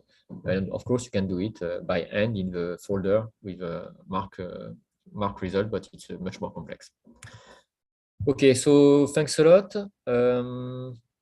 I think we'll make a short break now, maybe, and we'll come back at 11. And the next lecture will be dedicated to distance sampling method, how to estimate population size using distance, recorded distance on individuals. Thanks a lot and see you in 20 minutes.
Okay, so we resume the lecture, and in this lecture we'll talk about distance sampling methods, still to estimate population size or densities. Okay, so if we go back to the traditional methods we saw this morning to estimate population size and in animals or in plants, you can have a transect, and then you will fix certain width, and then you count animals or plants in this fixed width. Then here, for instance, we detected 5 individuals, and then we've got, by using the surface of a transect, we can get an estimate of the density. This method assumes that all individuals in the strip are detected and counted. This is what we saw this morning. If you have a point of observation, you can make a circular plot of a fixed radius, and then again count the individuals in this cycle, this buffer. And then if you assume that you detect all individuals in this cycle, here are 5 individuals, you can get an estimate of densities by dividing the counted animals by the surface of the cycle. So using these row counts in the sample, the strip, or in the cycles, you can get an estimate of the density using the formula, the equation just below. An estimate of the density is provided by the summation of the different counts, noted here y, from the strip transect 1 to strip transect n, divided by the sum of the surface of each sampling unit, called here A. This is that can be easily translated into abundance, with the population size of the abundance being the sum of the counts, sum of y values, divided by the proportion of the study area that are eventually sampled. Okay, so an example, you have a different strip transect of length L and width W, and then the counts on this transect are the y, and so you can sum the y and divide it by the surface of a rectangle made by the different transect. And if you have a circular plot or cycles, you can do exactly the same. You sum the different counts of the different cycle and calculate the surface of a different cycle with pi multiplied by the radius, square radius, and then you make the summation and you get an estimation of the density of the animals. So this is the traditional methods we speak about this morning, and we were speaking about that because we know that in most situations we do not detect all individuals or count on the individuals that are present in the study area, in the plot, or the circular plot, or in the strip transect. So this detection probability is almost always below 1, including for plants. And it can also vary between sample units. You can have different detection probability depending on the transect, but it can also vary in the sample unit. For instance, you can imagine that if you have a long transect, you can have some places where the vegetation is very dense, so the detection probability is low, while another part of the transect, the vegetation cover is open, and then you have a pretty high detection probability.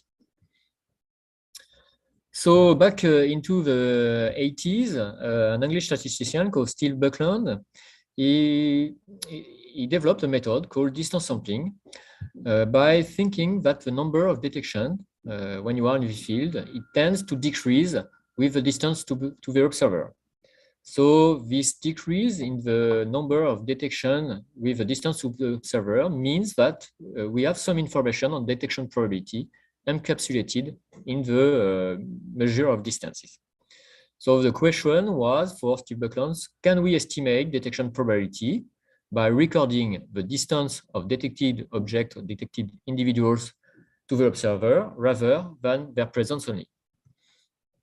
So this led to a very different type of design to collect the data compared to the strip transect or fixed point observation we saw just before. We can still make some observation, record some observation along the transect, but then we will record the perpendicular distance to the transect. It assumes but we do not detect all individuals. For instance, here you can see that we detected some individuals with a red line. So we measure their distance to the perpendicular distance to the transect, but we accept that some individuals were missed even close to the transect. So the first difference with the strip transect is that we measure distance. The second difference is that we do not fix the width on which we perform the observation. Of course, we can make several transects to get some replication. And we can do also the same type of design for fixed point location, fixed observation, in which we will then record the radial distance to the observer rather than the perpendicular distance as in the transect. So here again, we assume that we record the distance to the observer. We detected some individuals, and we accept that some individuals are missed while they are present in the study area. And again, there is no fixed width, fixed radius for the observation area.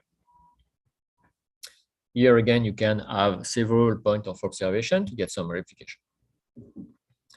Okay, so if you remember the first lecture on this morning on detection issue, but also the lecture on capture-recapture, remember that the population size estimate was provided by the number of counted individuals in the field divided by the detection probability of these individuals. So if we translate that for densities is estimated, the true density is estimated as the sum of the counts on the different sampling units divided by the estimated detection probability and by the surface sample surface area. So the question now is how to estimate P, this detection probability, using distance data instead of raw counts. If you perform some kind of distance sampling protocols on the field, you will typically have this type of data set. You have here the distance to the observer, and here the number of individuals in each class of distance, and you will have a decrease of the number of individuals detected as the distance to the observer increase. If the distance probability was equal to 1, the histogram would be flat. So the decrease, it results from a decreasing detection probability with the distance to the observer. So it is rather intuitive that when an individual, a plant or an animal is very far from the observer, the probability to not detect it is much higher than if the individual is very close to the observer.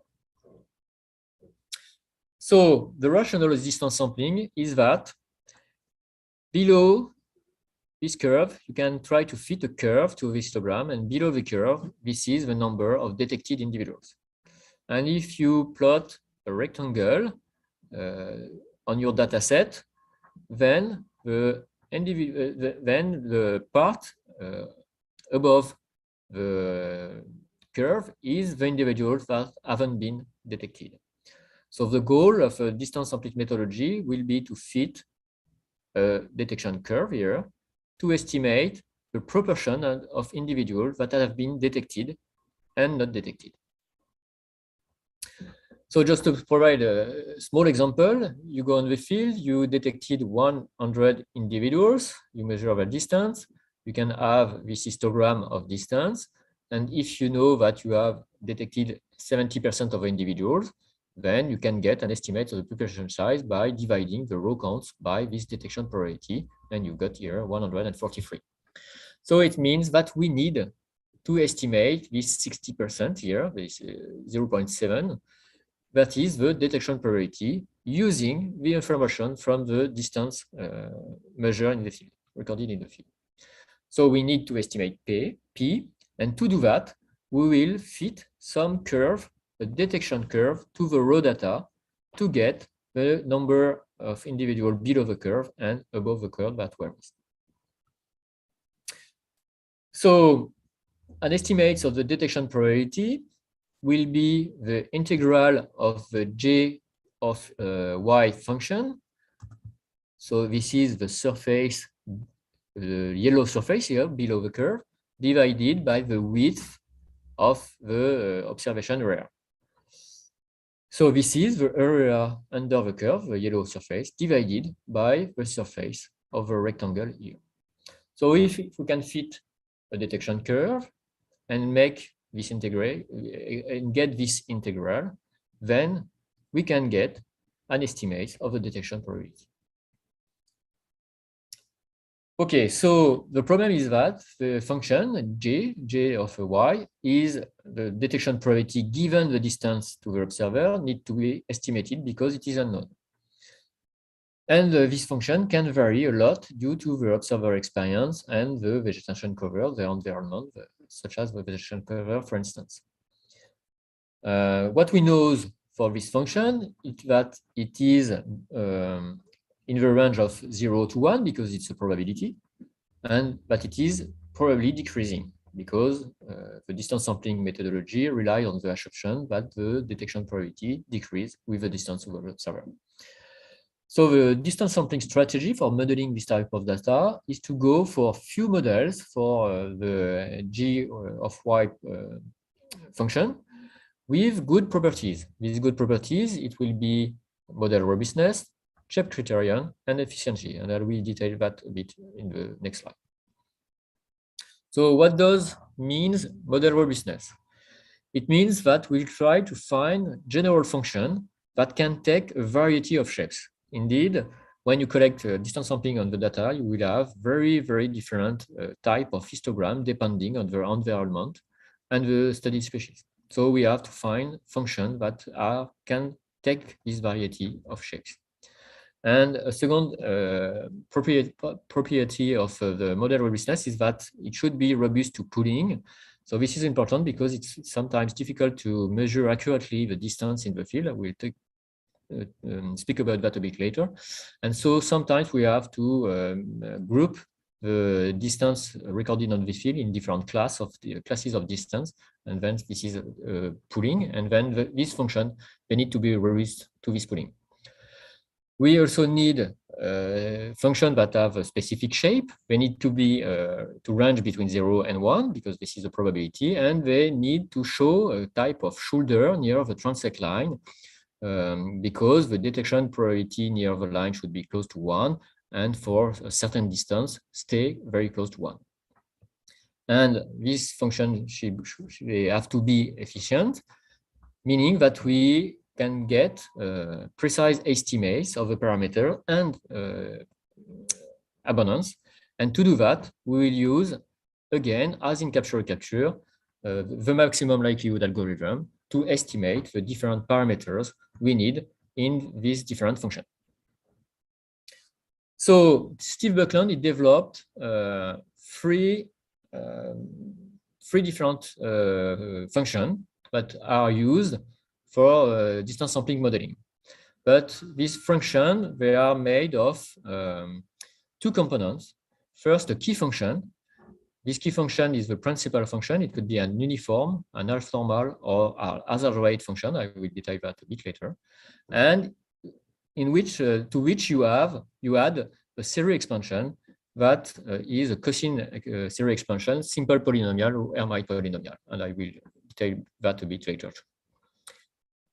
Okay, so we have this data we collected, recorded in the field, and we like to fit a detection curve on this dataset. So we can go first for the three main functions, the key function developed for distance sampling. The first key function is the uniform key function. This is a function with no parameters, it's only a constant, and it is totally flat. So as you can see, it's not very flexible and not very relevant for distance sampling, but you will see that with series expansion, you can get some much more flexible form. The second function typically used in distance sampling is the half normal key. So as you can see in this graph, it's a normal distribution, and the equation for a normal distribution is provided here, and you can see that you have this sigma parameter that need to be estimated by the maximum likelihood. This sigma parameter, when it changes the form of the curve, notably it changes the length of the tail. When you have a large value of sigma, you have very long tail. When you have small value of sigma, you have very short tails. And the third function is the hazard rate key function. It looks like a half normal distribution, but you have here a very long shoulder with a flat detection probability. Its equation is written here, and you have two parameters to estimate, the sigma and the b.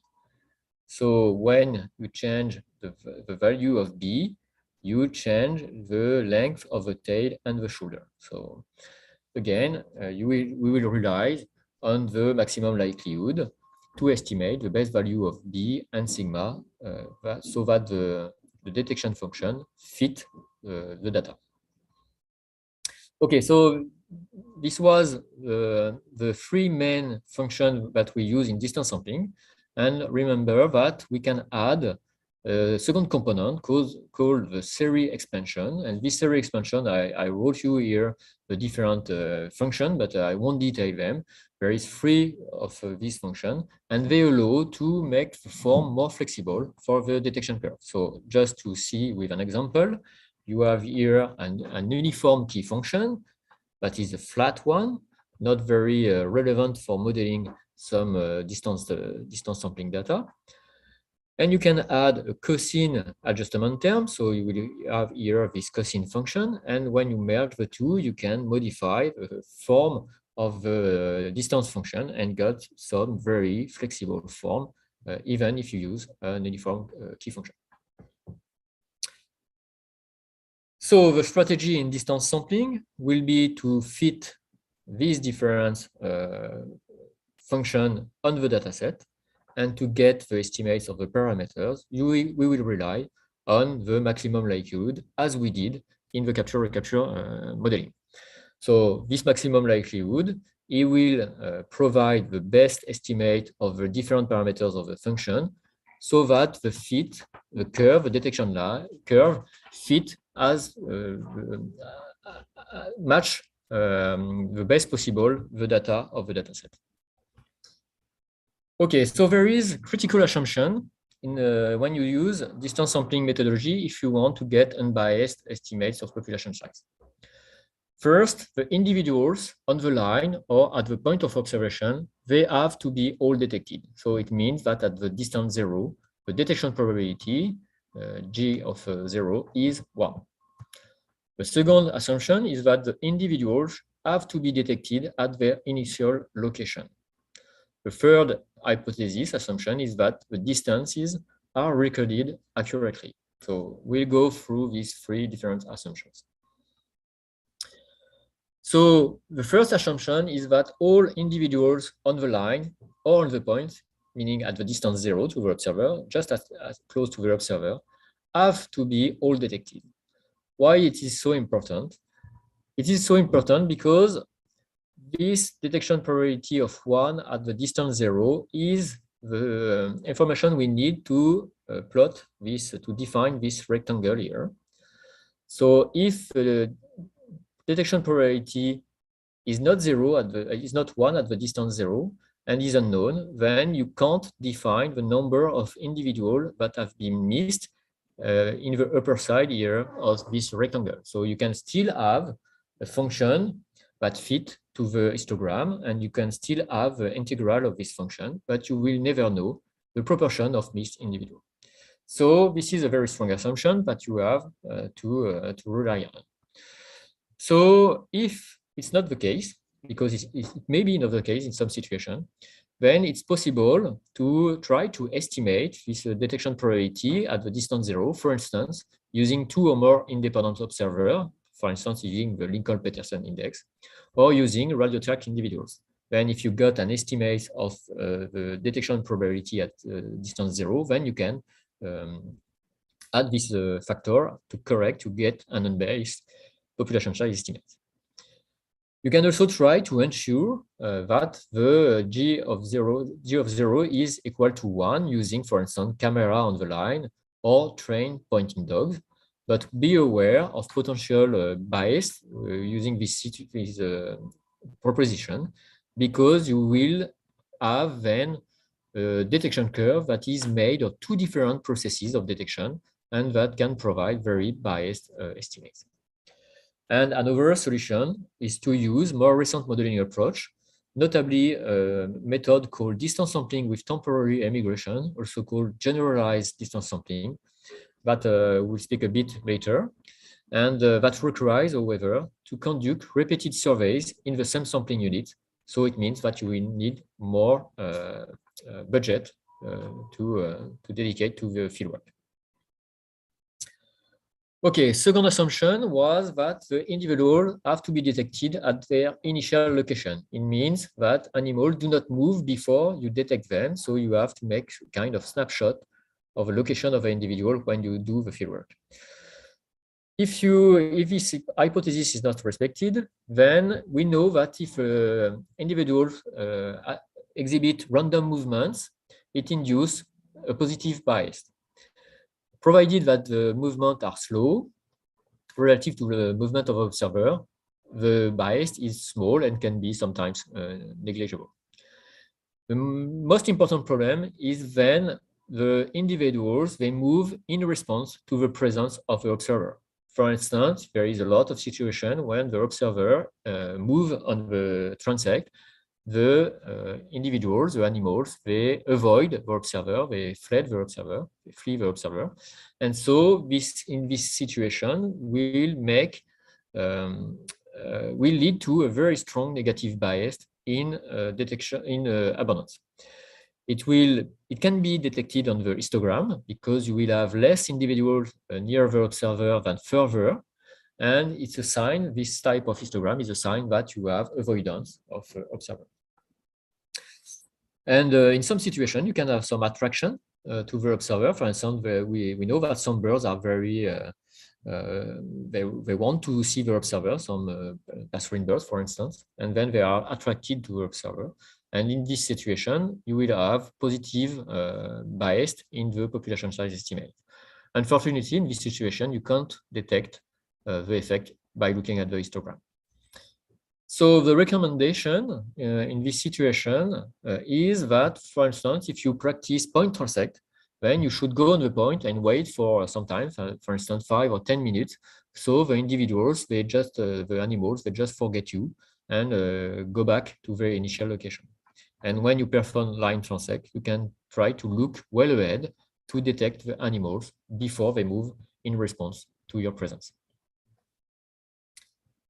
Okay, so the third assumption in distance sampling is that the measures are recorded accurately. So as you may know, the humans, they are not very good at measuring distance. We are even pretty bad at measuring distance. And when the distance are not measured accurately, we know that if it's random errors in measurement, sometimes you overestimate the distance, sometimes you overestimate the distance, then the estimator is not biased. So it's not a problem. It is sensitive to situation where you have a systematic bias in distance measurement, but also to extreme outliers and sometimes to rounding distance. So rounding distance is the situation where when you have a very long distance, you make some kind of classes. For instance, for a short distance, you will say that you can measure that the individuals are 1 meter away from the observer, 2 meters away, 3 meters away. And then as the distance increases, you will say 10 meters, 20 meters, then 100 meters, and 500 meters, for instance. So the classes of distance, the distance are made in classes, and the width of the class increase with the distance to the observer. So in this situation where the distance are not measured accurately, you can use intervals, so you can make some class of distance. You can remove outliers with it's not a problem in distance sampling to remove 5 to 10% of the largest observation, because this largest observation, they contribute little to the estimation of detection probability, because the most important information is the one close to the observer, where the detection probability is close to 1. If you make some kind of heaping, this is the convenient rounding I told you just before, then you can make some class and choose the cut point of the class such that the heaps, rounding, are at the midpoint of the interval.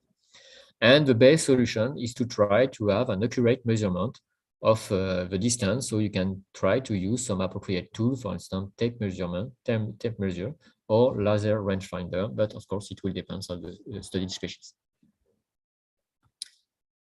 Okay, just to finish this part on distance sampling, as we did, I told you for the capture-recapture that we can test the assumption of closure assumption, for instance, and this is what we call a goodness of fit test. It is a test that verifies that the fit of the model makes sense given the data you have. So in distance sampling, we have this goodness of fit test. We have several diagnostics and tests that have been developed by the team of Steve Buckland. We have QQplot, T-square test, and so on. And their use depends on whether the data you are using are continuous or grouped into class or distances. The general principle of these different tests is to verify that there is no large discrepancy between the prediction from the fitted model and the raw data. Okay, so last slide for the lecture. When do we use line or point transect? You can choose one or the other. So point transect are very interesting to use when you work on population distributed in patches, because then you can put one point transect in each patches. It's very convenient to use when the area is very difficult to access or to survey, for instance, in dense vegetation, because then it will be very difficult to prospect to line transect, for instance. And this is very naturally suited for stratification, the point transect, because each point will usually be in only one strat, while a stratum, if you make a line transect, a long line transect, it can cover different stratum. On the contrary, you can use line transect when the population are very sparse or at low densities, because you will cover a much more higher surface when you use line transect than when you use point transect. So you will get much more data when you will use line transect instead of point transect. Okay, so if you are interested in this method, so this method has been applied to a lot of different taxa: birds, mammals, reptiles, plants, trees, but also dead animals or feces or burrows or stuff like that, or dead trees too. So there is a lot of literature. There is a lot of much more complex method to relax some assumption of the classical distance sampling method we saw this morning. So you can read this book written by the developer of the method, Steve Buckland, and his team. Okay, and so now we're gonna have a short live demo in R as for the capture-recapture before. Okay, so live demo for distance sampling. We'll use a package, a library called distance. This is a very simple library to use to fit some of the basic of distance sampling methods. You have some more complex library that allows to fix more complex methods, but for this morning, we'll only use this distance package that is enough for the introduction to distance sampling method. So you load the distance sampling package. We will use an example that is provided with the distance package, distance sampling library collected by Eric Rechstadt. And this is a line transect made on a winter wrens. Winter wrens is a small passerine bird in Scotland. And so you can load the data by using this function data bracket wren underscore LT, meaning line transect. So we have this data. We can have a quick look to the data by printing it. And we have here a typical data set used for distance sampling data and for the distance package. So each line, each row here is an observation. And we have different columns that are the important information to provide to the distance package to fit a curve of detection. So we have the name of the study area, Montreve. We have the surface of the study area. We have here sample label. This is the ID of the transect. We have 19 transects in this study. We have a column called effort, that is the length of the transect. So you have here 400 meters. So the first transect is 400 meters and the second transect is 800 meters. We have an ID of the object, and we have the distance, the recorded distance to the observer of this object. So each line here is an individual that has been detected, and we measure the distance to the observer, the perpendicular distance to the transect. So we have several detection distance, and then here we have a zero meaning that the individual was near the observer, not that there was no distance. Okay, so we can have a quick look to the dimension of the objects with the dim function. We know here that we have 156 rows in this file, so it means 156 detection. But an important thing to know is that in distance sampling, you may have line without detection. For instance, if you perform a transect where you do not detect any individuals, so you have no observation on this transect, of course, you need to keep this information in the dataset because this is very important. It means that around this transect, the density was null, the number of individuals was null, and then you have to keep this information. So to keep this information in a classical distance sampling dataset, you will provide all the information on the line transect in the file, just like here. You will have a row, but you will have a missing value in the distance column. So it will be a not available value. It will be a blank cell. So we can check in this dataset if we have this situation of transect without any distance data. So we can use this function is.nr that will check in the column distance if there is some missing data. And then we can sum that to count this missing data. And we have 0 as a result of this function, meaning that we have no transect with no observation at all. Each line is a detection.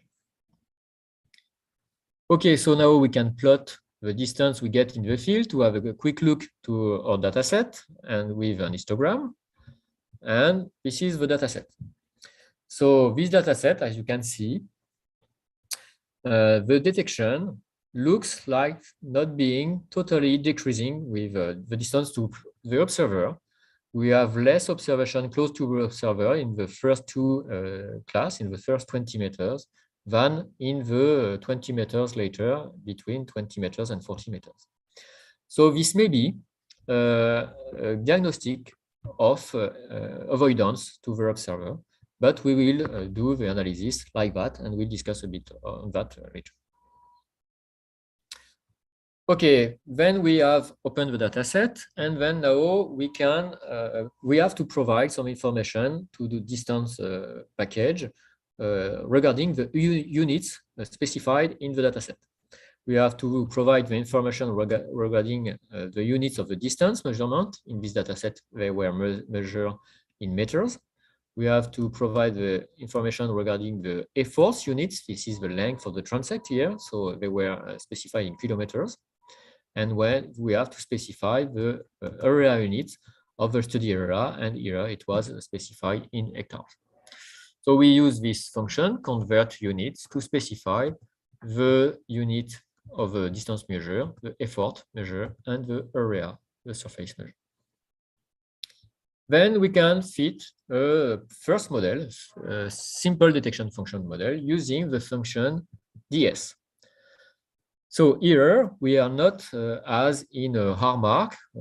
Remember, RMark, it was a function, a library that was used to prepare the data and the models to fit with an external software called Mark. Here, the distance sampling function, the ds function, is a function that will directly fit the model in R. So it will use the maximum likelihood to get the best estimate of the parameters of the detection function directly in R. So for this detection DS function, we need some parameters. We need to provide, of course, the data set. We need to provide the name of the key function to fit to the model. So here, this is the half normal, HN, half normal function. And we will to specify the Series expansion with the term here adjustment. So here we won't use any Series expansion. So you provide, we add the values null, and then provide the information regarding the convert unit we saw just before. So this function, it fits a half normal with no Series expansion to our data set. It will use the maximum likelihood to get the best estimation of the sigma parameters we saw just before in the half normal function. So we can print a summary of this of the result of the fitting of the model. So in the summary, we have the number of observations, 156, we saw just before. We have the distance range of the data set we saw in the histogram 2. We have an AIC of the model. And then we have something called the scale coefficient, and that is estimated. The value of this scale coefficient is estimated to 4, and this is the sigma we saw in the equation of the half normal distribution, half normal function I saw you in the histogram a bit earlier.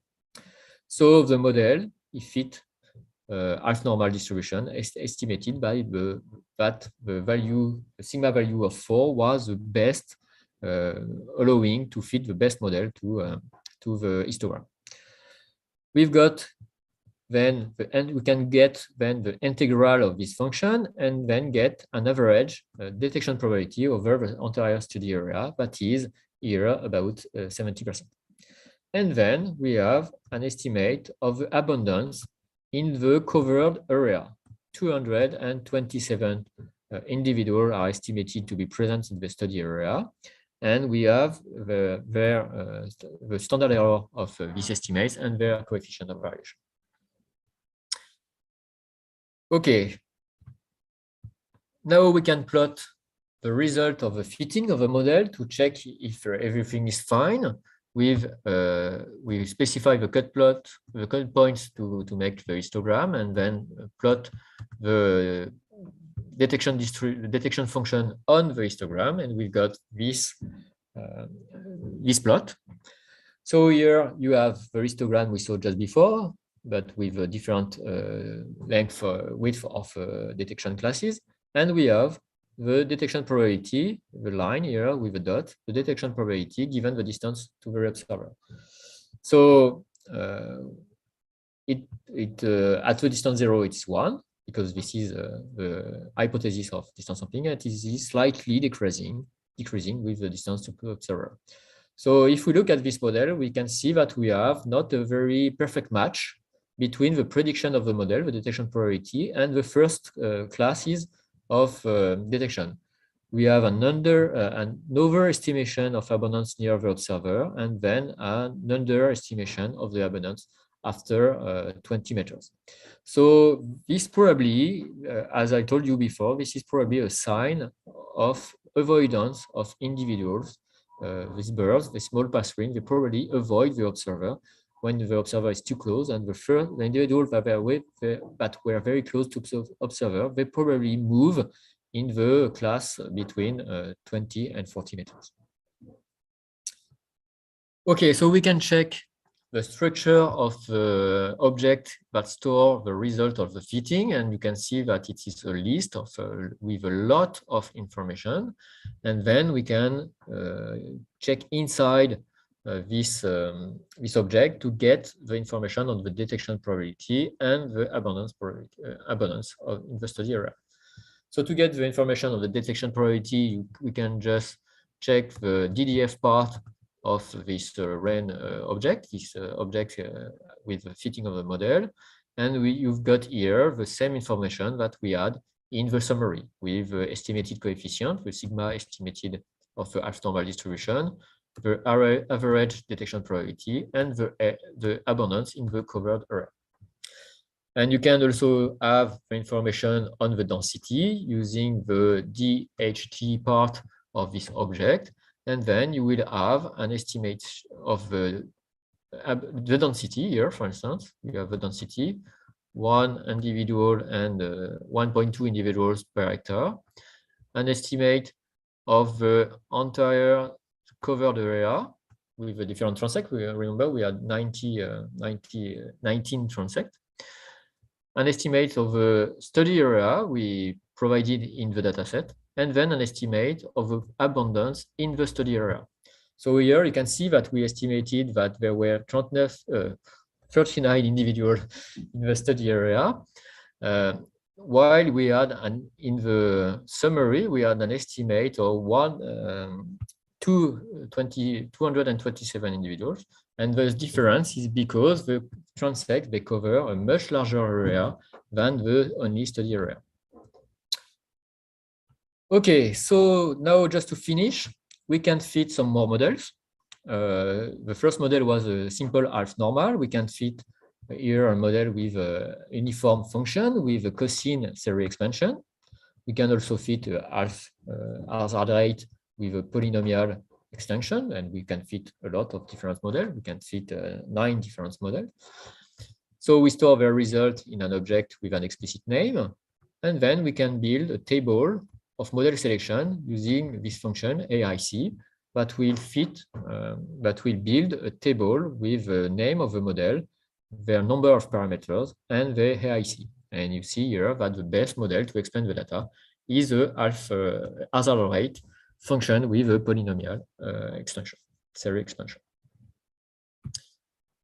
Okay, just to finish, right in time, just to finish, we have goodness of fit test for this model in this package distance. So here we use the raw data, the continuous data. We do not make some classes in the analysis. So we have 2 different goodness of fit tests. One test diagnostics called the QQ plot. So the QQ plot is only a graphical diagnostics. You have to check that the dots here that are the data are well aligned with the line here. So here we can see that there is no problem with the data set. And there is another test for continuous data that called the Kramer-von Mises test. And then, as for all the type of goodness of fit tests, we have to check this p-value. And this p-value have to be above the threshold of 5%. If it's below 5%, then it means that you have a discrepancy between the predicted value of your model and the observed data set. So it means that your model is not fit to the data. Here we have a value 0.08. So it's above the threshold of 5%. So we can say that it's not bad. But of course, this p-value is relatively low, and it is probably because we saw that we have this unmatch between the model and the data set for the small distance because of the avoidance of the individuals. Okay, thanks a lot. We'll make a short break, as before, 15 minutes. No, sorry, we'll make a long break because we are going to eat. So we'll come back at 2 o'clock in France. And in the next lecture, I will speak about N-mixture model. And again, we'll have a live demo. Thanks a lot. See you in 2 hours.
relancer le-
Okay, so we'll continue this course with a lecture on N-mixture model.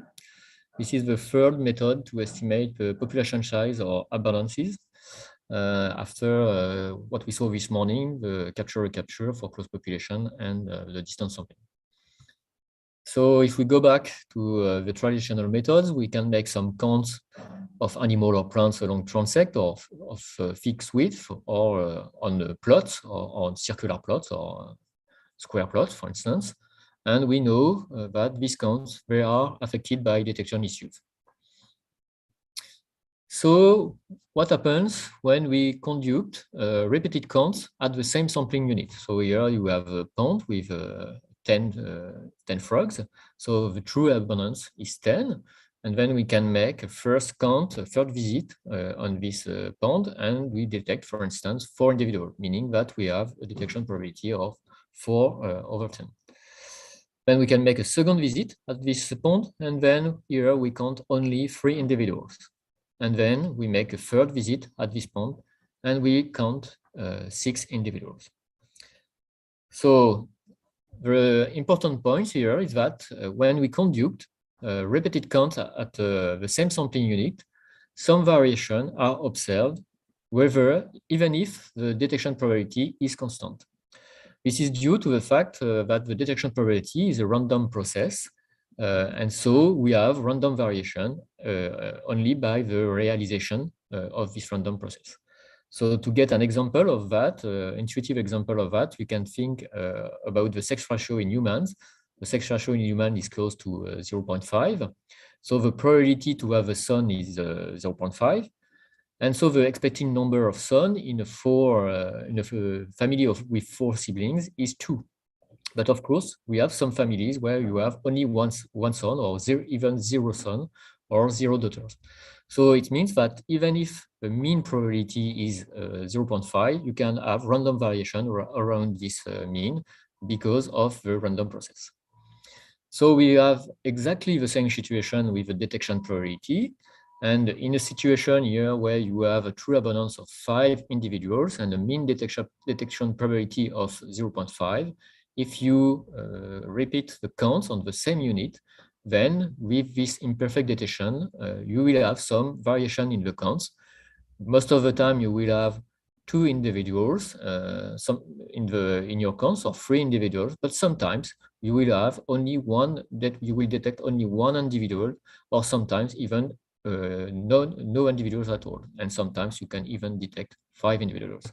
So the mean detection probability is 0.5, and you have random variation because of this detection issue. So it means that if you conduct some repeated counts at the same sampling units, you have some information on the detection probability and on the impedance. So this is the rationale of the N-mixture approach developed by Andy Royd in 2004. Andy Royd is an American statistician working in a team that work on the site occupancy model and capture-recapture. And Roy developed this model, the N-mixture model, to take advantage of this variation between counts at the same sampling units. So to get an estimate of the abundance with the N-mixture model, you need 2 types of replication. You need some spatial replication, you need several sampling units, and you need some temporal replication, so repeated counts at the same sampling unit. So for if you know, for instance, the site occupancy models that are famous models for the distribution, species distribution, then this is exactly the same type of sampling design. You need several sites and several counts at the same site. So there is very strong assumption for this model to be efficient, the N-mixture model. You need to have the abundance at the sampling unit that don't change between the successive counts. So it's an hypothesis, an assumption of closed population, as we did for capture-recapture, for instance. You also need that all individuals on the site have the same detection probability, so meaning that there is no individual heterogeneity in capture probability. The abundances at the sampling site need to follow a Poisson distribution.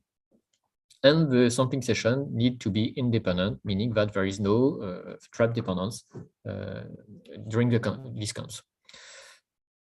So the typical dataset you get when you conduct repeated counts on several sampling units is a dataset which looks like a capture history. For instance, you will have each row is a sampling unit here, site. So a site can be things very different. It can be a very small plot of 1 square meter, but it also can be a very large plot, for instance.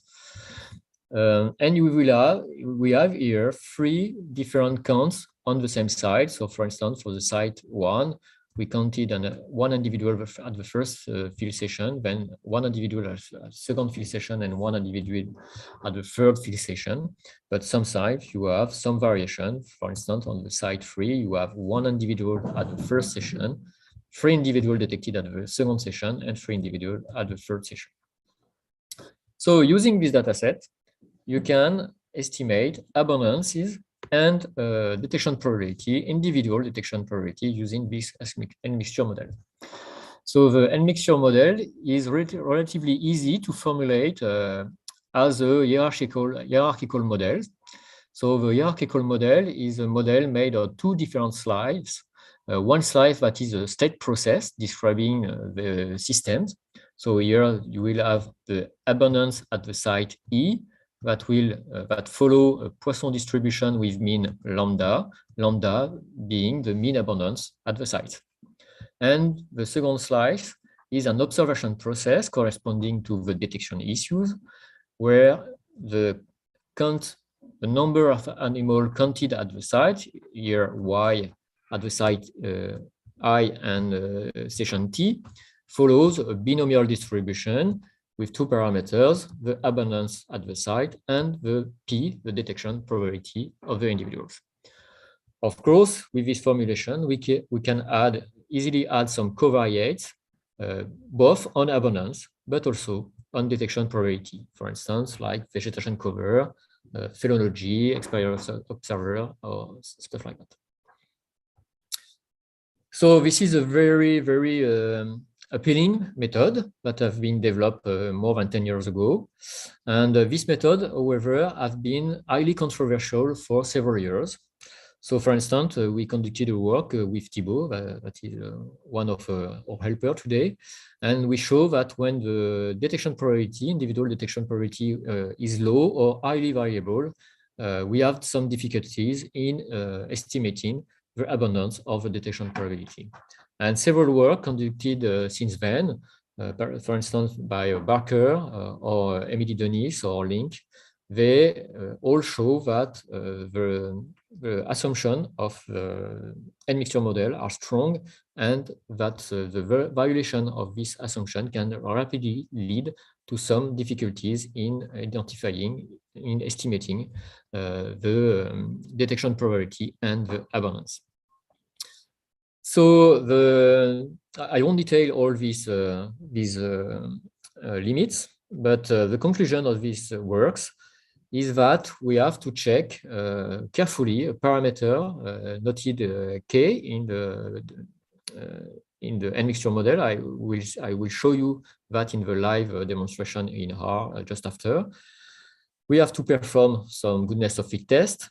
And we don't we should not rely on the negative binomial distribution that can also be used instead of a Poisson distribution in some situations.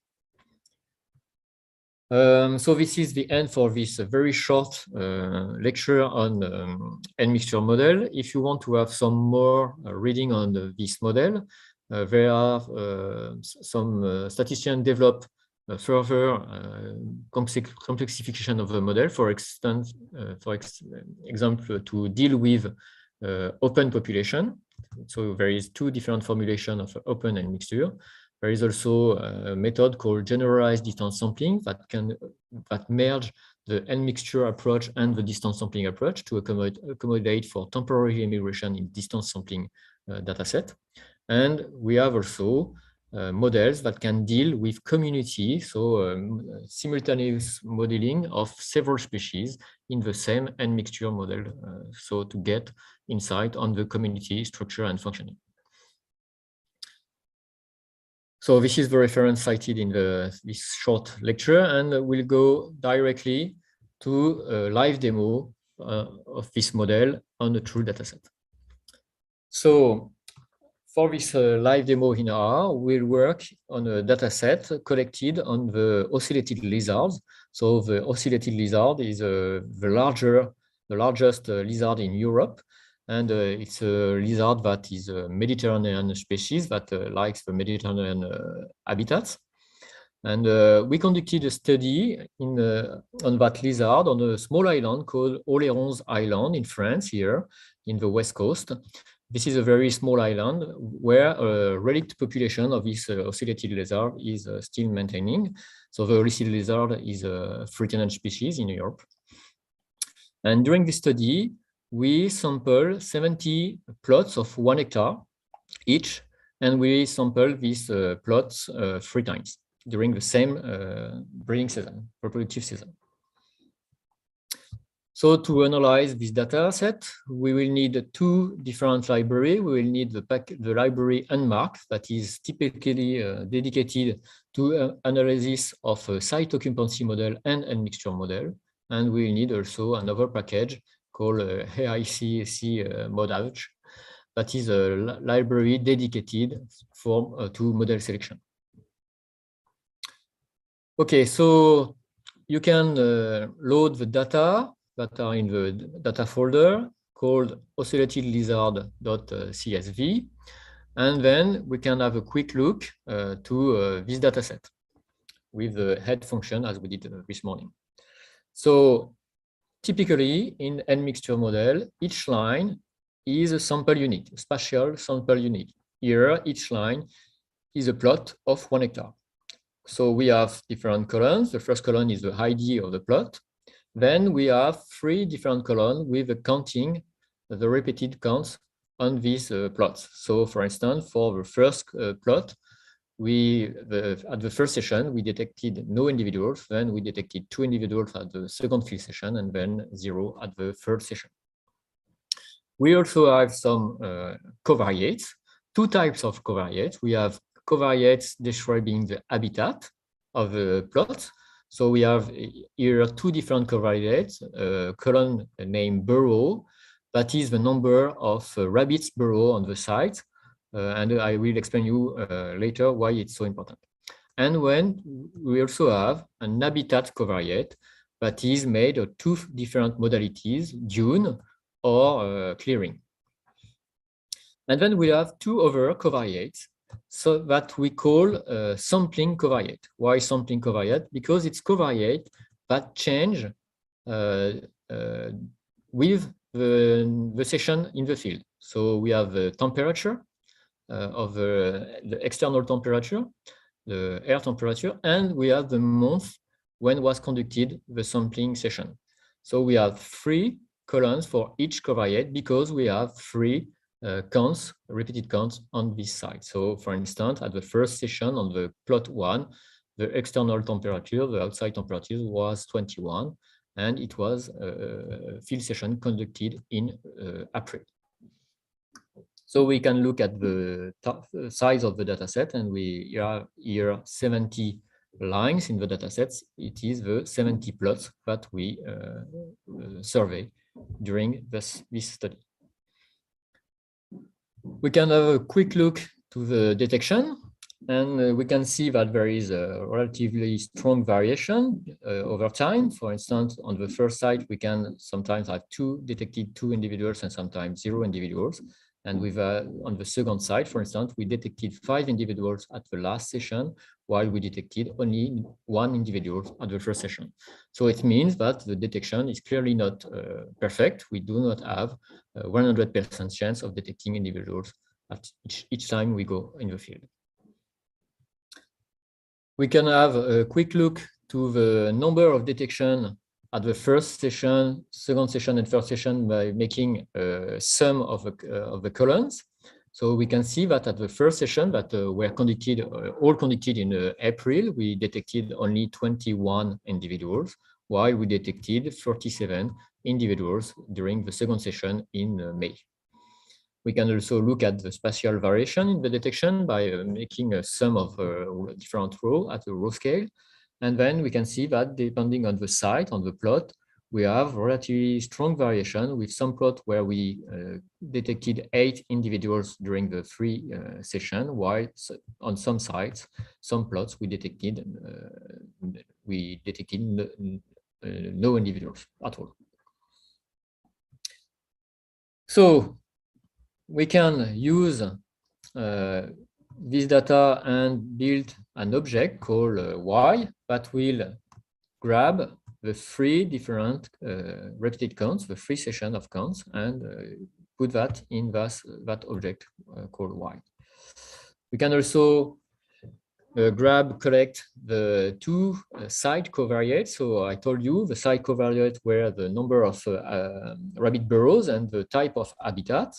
And these covariates, they have only 1 column each, because this is a covariate that do not change over the reproductive season during the study season. So we can have a quick look to this object, and then we keep this data and put them on another object in an object called cov site. We can also collect the covariate temperature and month by using the row including this temperature and month. And these 2 covariates, they need to be put in a new object called obscov, that is a list of the 2 covariates. So we can have a quick look to this new object by examining its structure. And then we have a list here with 2 different covariates, temperature and month, made each of 3 different sessions for the 70 different plots. Okay, then we built an object dedicated to the analysis with the unmarked library for n-mixture model. To do that, we use a function called unmarked frame p-count. This is the function that will collect all the information on the counts and the covariates to build an object that will be used later to fit n-mixture model. So we need to provide, in this function, we need to provide the counts, we need to provide the site covariates, and we need to provide the ops covariates that are the covariates that change over time. Then we can fit the first model, a very simple model here. So to do that, we have the pcount function in the unmarked package library. The pcount fits n-mixture model, and as we did for the distance sampling method, it's a function that will use the maximum likelihood to find the best values for the detection probability and the abundance given the data we have. So in n-mixture model, we have 2 different components to model. We have the detection probability and we have the abundance. So here we have the first tilt for which that corresponds to the detection probability, and the second tilt that corresponds to the abundance. So here we only specify tilt 1, tilt 1, meaning that we have a constant detection probability and a constant abundance, whatever the size. We have the data set to provide, the information to provide to the function. We have a parameter called k that we here fix to 100, and we come back a bit later on that. And we choose the distribution for the abundance, here a Poisson distribution using the value p. We can also use other type of model, notably negative binomial distribution or zero inflated distribution. So we use this function that will fit n-mixture model on the dataset name count, and we'll store all the results of this function in an object called res0. So we can then have a quick look to the structure of this object that store all the output of the model, and you can see that there is a huge number of information in this object. That is a list with a lot of slots where you can add the formula you use, the model you fit, the data you use, and the result of fitting. Okay, so we can just check a summary of this object to get the information needed after the fit of the model in with unmarked. So we have here a summary of the model we fitted, and we have an estimate for the two components of the detection of N-mixture model, the abundance, the mean abundance at the site, and the mean detection probability at the site. So an important thing is that this abundance is not on a natural scale, it is estimated on a log scale, and the detection probability is not on the probability scale. As you can see, it's a negative value, so it can't be a probability on the natural scale. It is on a logic scale. So I won't detail here what is a logic scale, but I think Olivier will speak about that later in the afternoon. So we have an estimate of the abundance, an estimate of the detection on their respective scale, and when we also have, an AIC value. So if we want to have the values of abundance and detection probability on the natural scale, that is to interpret the result, we need to back transform these values with this function called back transform. This function, you provide the name of the object with the result of the model and the information we would like to transform here. We would like to transform the abundance. So the option, the parameters to fix is to say that it's the type is a state, so it's a state process. And then we've got an estimation of the true abundance, the mean abundance on the side corrected by the detection issue. So the mean abundance of oscillated lizards on this plot is 1.50. And we can have also the 95% confidence interval with this function confint that provides the 95% confidence interval of this abundance estimation. We can do the same thing for the detection process. So we still use this back transform function. We provide the name of the model, and then we specify that now we would like the type of data we would like to convert is the detections using the option det. And then we have an estimation here of the individual detection probability of each oscillating lizard on the plot. That is about 40%. So relatively low detection probability. And we can also have, again, the 95% confidence interval of this estimate of individual detection probability. Okay, so this is the first model. We have a mean detection probability of 30% and a mean abundance of between 1 and 2 individual per plot. So now, remember, I told you that there was a thing very important to check when using N-mixture model, that was this parameter K. This parameter K. So if we want to check whether our N-mixture model results are reliable or not, we have to check different values of K. So here I wrote 3 different models. It's exactly the same model, but I just changed the K value. So I put K equal 100, 150, and 200. And then I fitted these 3 different models. And then I'll check their IC. So you can see here the IC of the 3 different models, and their IC is strictly identical. So if the if the AIC of this different model is stable, then there is no problem. You can use this different model and the estimates are reliable. If the AIC decreases, then it suggests that you have an identifiability issue, and then you should try over distribution. For instance, use a negative binomial distribution or zero inflated distribution instead of Poisson distribution. But most of the time when we have this problem, you will also have this problem of identifiability with this over distribution. And you can also try to add some covariates in the model to improve the fit of the model, and then to check again if the AIC value change when you change the value of K. So I won't detail what is K exactly, but just to know, K is a parameter that is used in the maximum likelihood process. It is the maximum value during which it is the range of abundance that the maximum likelihood will try to estimate the abundance at the different sites. So this is very important. You have to check that the model is stable, whatever the value of k, at least for I value of k. Okay, so now we can continue and fit some more complex model.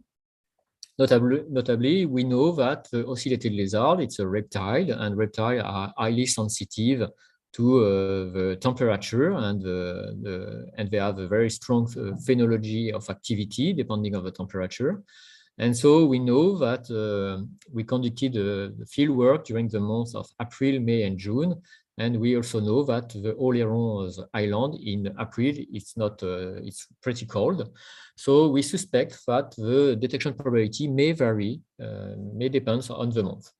So here we fit a new model with still with the function pcount, but we added the month covariate on the detection probability. So remember, this is the detection probability on the left side, and then the abundance on the right side.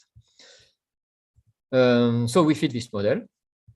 We can have a quick look to the summary of this model. We still have an estimate of the abundance of a log scale. And now we have 3 estimations of detection probability, each for 1 month. The intercept is the detection probability for the month of April. And then we have two other estimates that are the difference of detection between the month of May and the month of April. So we can compare the first model we did with no covariates and the model with the month effect on the detection probability with very high C value. And so we have a constant model that had AIC value of 388 and the month model that has the AIC value of 373. So this model with the month covariate on the detection probability is much better than the model without the month effect on the detection probability. We can have now a quick look to the effect of the month on the detection probability on the probability scale. To do that, we'll use a predict. So it's a function in R that can be used to predict the estimated detection probability depending on the month here. So we build a new data set, a data frame, in which we specify that the month will have 3 different values, the values being the different months of the study, April, May, June. So we build this data frame and put this information in a new object called new data. And then we'll use the result of the model here in the predict function, specify what we like the information on the detection probability using the type equal det, and then that we want to apply this prediction on the new data set made of 3 lines, April, May, and June. And then we can print the result of this prediction. And we have here three different lines that were the line of this new data set, one for each month, April, May, June, and for which we have the estimated detection probability and their confident, 95% confident interval. So what can we see here? It's that we have a detection probability of 20% for the month of April, so it's pretty low, and then an increased detection probability during the month of May and June, close to 50%. So it confirms that we have a very low detection probability during the month of April that is probably too cold for this reptile to be active and then detectable. Okay, so we fitted a covariate on the detection probability. We can also try to fit some covariate on the abundance. And here I fitted a model with a number of rabbit burrows on the abundance. So why I did that? Simply because the ocellated lizard, it used the rabbit burrows as a shelter. during the reproductive season, of course, but also when for hibernating. So the numbers of rabbit burrows can be very important for the species. And then we suspect that where we have a lot of rabbit burrows, we will have a lot of oscillated lizard. So we build this model we keep this month effect on the detection probability because we saw just before that this effect was strong. And then we add a covariate on the abundance at the sites. So we fit this model with the Pécant function as we did before. We can now compare the result of these two models, the model with the month only and the model with the month and the number of rabbit burrows on the abundance.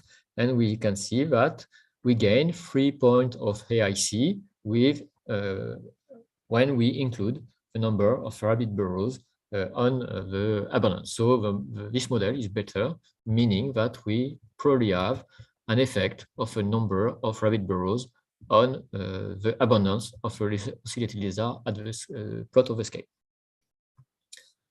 Okay, so now we can have a quick look to this effect of a number of rabbit burrows on the abundance of oscillated lizard. We'll do as for the month effect, we'll use a predict to get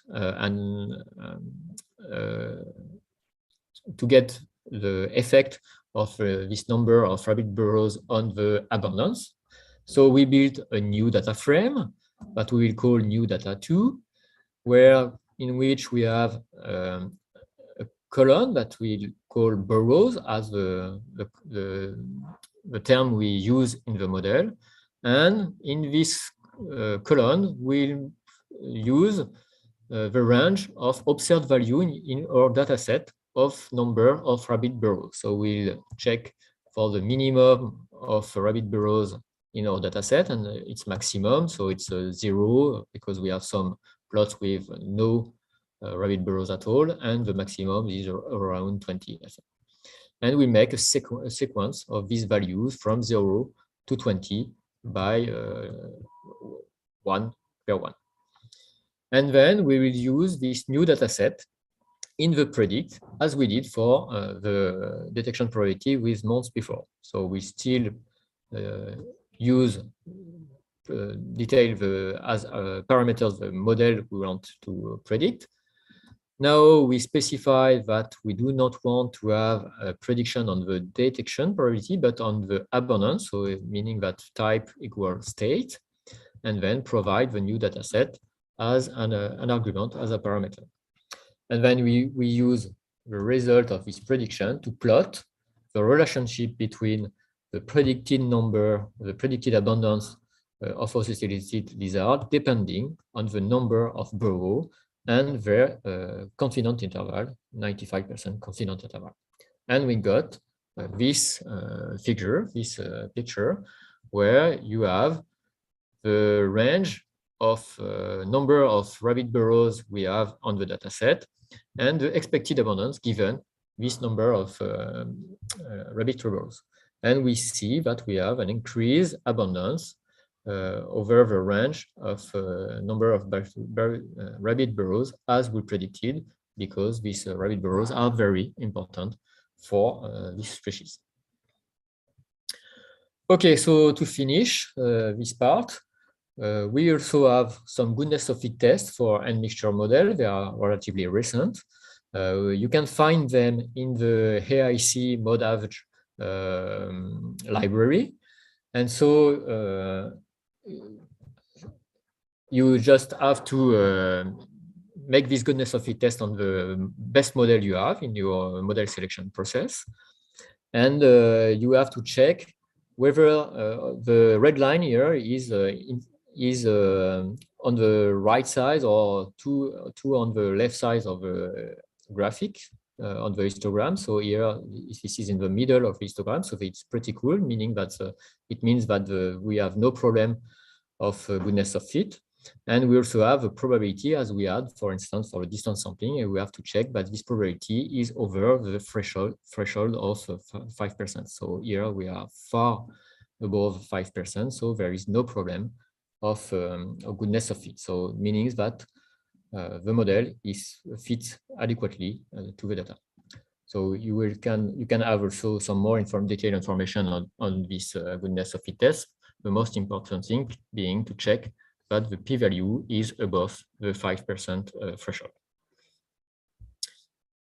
Okay, so just for the fun, I show you here some more models that we built for this data set. We keep the month effect on the detection probability because we know that the effect was strong, and we also tested the effect of burrows, but also of habitats on the abundance, but also sometimes on the detection priority. Here you have a model where we tested the effect of the number of burrows, not only on the abundance, but also on the detection priority, because we know that the observer, they always try to find the oscillated lizard near the rabbit burrows.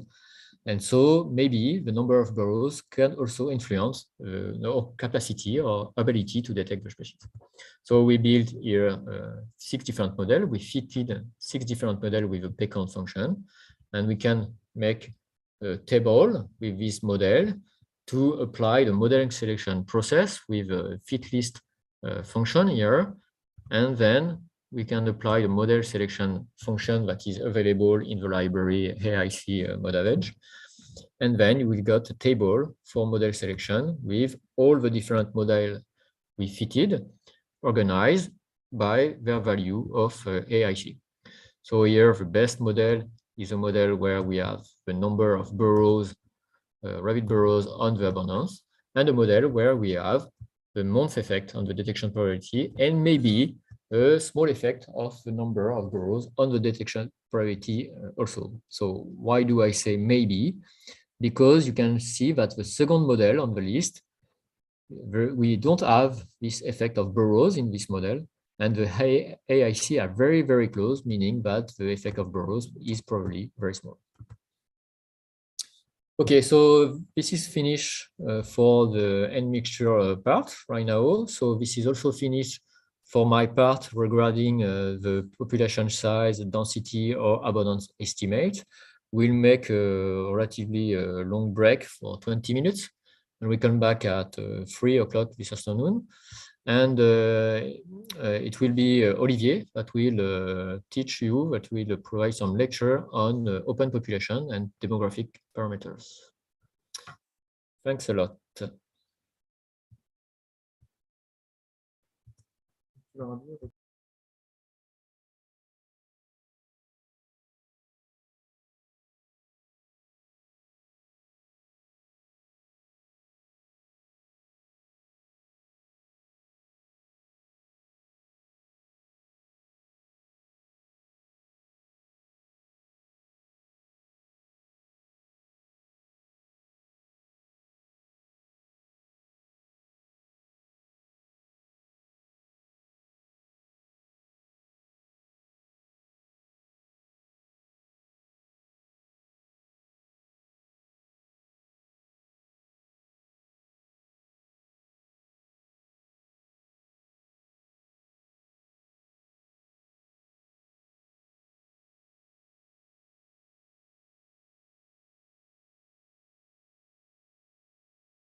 And we're back. Okay, let me share the screen.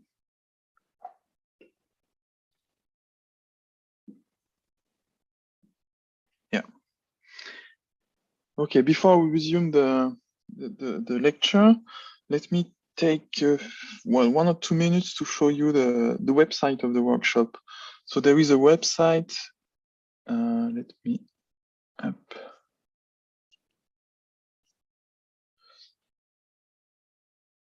You received the link to this website where you can find everything, including the slides of the lectures, the slides of the live demonstrations, and also there is this tab called Miscellaneous, which contains the PDF of the lecture slides, the R script of the live demos all together, a zip file with all the data sets, and a tutorial on how to install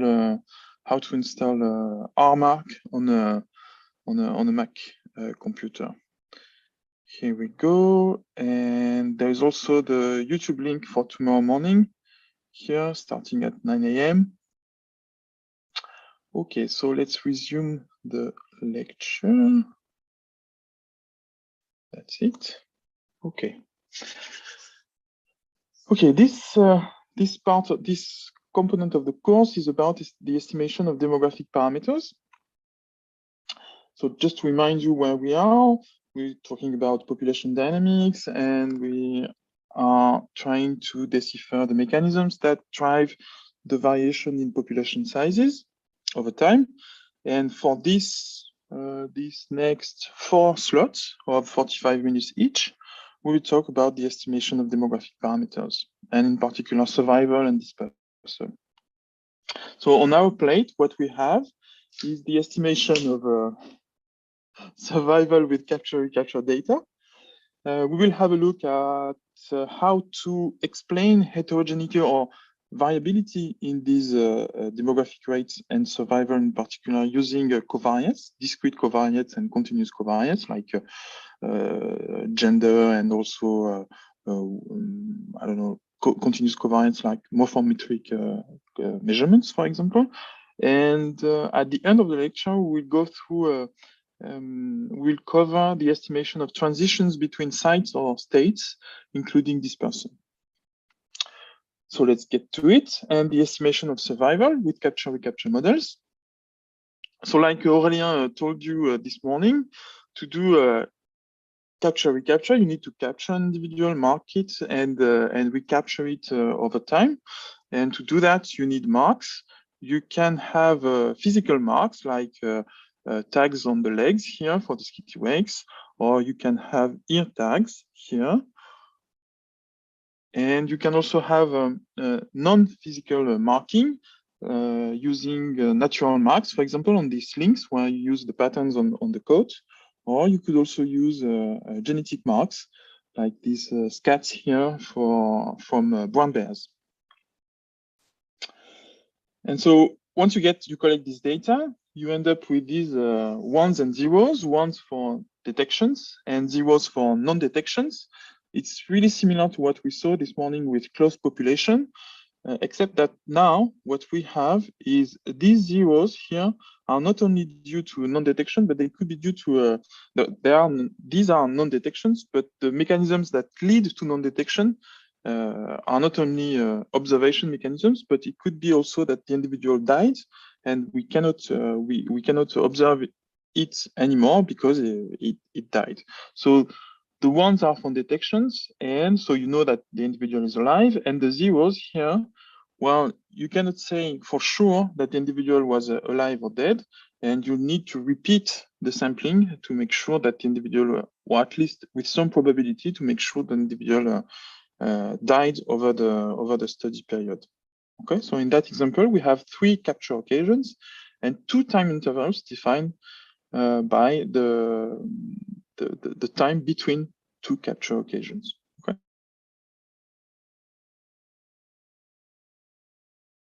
The information we have in this data are the following ones.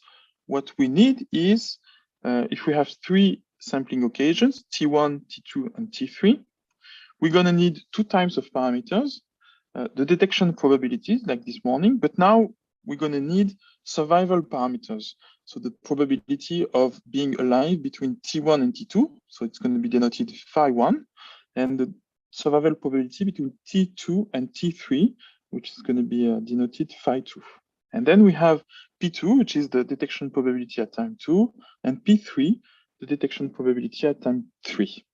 Okay, and we kind of ignore phi1, which is the detection probability at time 1, because we condition on marking. When you are marking an individual, it has to be detected. So the detection probability at time 1 is 1 in capture-recapture models for open population. Okay, we always condition on the first time we capture an individual and we mark it. So to make it a bit more formal, the definition of these parameters, the parameter phi I is the probability that a marked animal in the population at sampling occasion I survives until the next occasion, I plus 1, and remains in the population. It does not permanently emigrate, otherwise it's no longer a true survival, but kind of apparent survival. We'll get back to that in a minute. The second parameter we need is pi I, the probability that a marked animal in the population is detected. So it can be captured or physically or just observed at the sampling occasion I. And something that we'll need to keep in mind is that detection operates at a sampling occasion, so at one sampling occasion, whereas survival operates between two sampling occasions, so over a time interval. Okay, so you remained alive over or you die over a time interval, and you're being captured at a sampling occasion. So how do we do to in practice to estimate these parameters from the data, the ones and zeros, detections and non-detections we have from the capture-recapture data? So we're going to write down what we call the encounter histories, the fate of all individuals using these parameters, survival and detection probabilities. So let's get back to our example. We have 3 sampling occasions, T1, T2, T3. And we start by capturing and marking and then releasing individuals, okay, at T1. So this is this first step. And over the time in the time interval T1, T2, you may stay alive and present in the study area, or you may die or emigrate from the study area. Okay, that's the basically two events that can happen to you as a marked individual. And then if you're alive and present on the study area, you may get detected at T2 or undetected, right? And then these events, they come with some probabilities. For example, the probability of being alive between T1 and T2, we saw that earlier, it's phi1. And then the probability of being detected given that you are present is P2. And the probability of being undetected given that you are present is 1 minus P2. And the probability of dying or emigrating is 1 minus phi1, right? And then once you are at T2, then the story goes again. And if you are alive at T2, like here, then you can remain alive until T3 and being captured, or remain alive until T3 and being undetected, or you may die over the T2, T3 time interval, right? And if you were alive between T1 and T2 and undetected, you can remain alive and being detected at T3, or being undetected, or die and or emigrate, right? So these sequences of events, they lead to what we call encounter histories. It's just the fate of the possible fate of individuals. So, for example, this one is well, you are detected at each sampling occasion, at the 3 sampling occasions. This one, 1, 1, 0, so a detection, and a non-detection. It's what you observe, but actually what happened is that you were, if you go back through the binary tree here, you were alive, and then you went undetected, but you were alive at the last time interval, okay? And the same capture encounter history here, 110, can arise from another actually true story, true fate, is it's the following one: you were alive, and then you died over the T2, T3 sampling interval, time interval, and you couldn't be captured. Okay, so you have 110, the same capture encounter history than this one, but it's just that two different fates led to the same encounter histories. Okay, and the same goes for the other possibilities, 101, 100, and so on. Okay, so we have kind of we have written down the possible fates of the individuals, and now we're going to try and write the probabilities like Aurélien did this morning for closed population models. We're going to write the probabilities of these encounter histories. So let's take this example here where an individual was observed at the 3 sampling occasions. So there is only one path, a single path that leads to this particular encounter history. You have to remain alive over the 2 sampling intervals, T1, T2, and T2, T3, and being detected.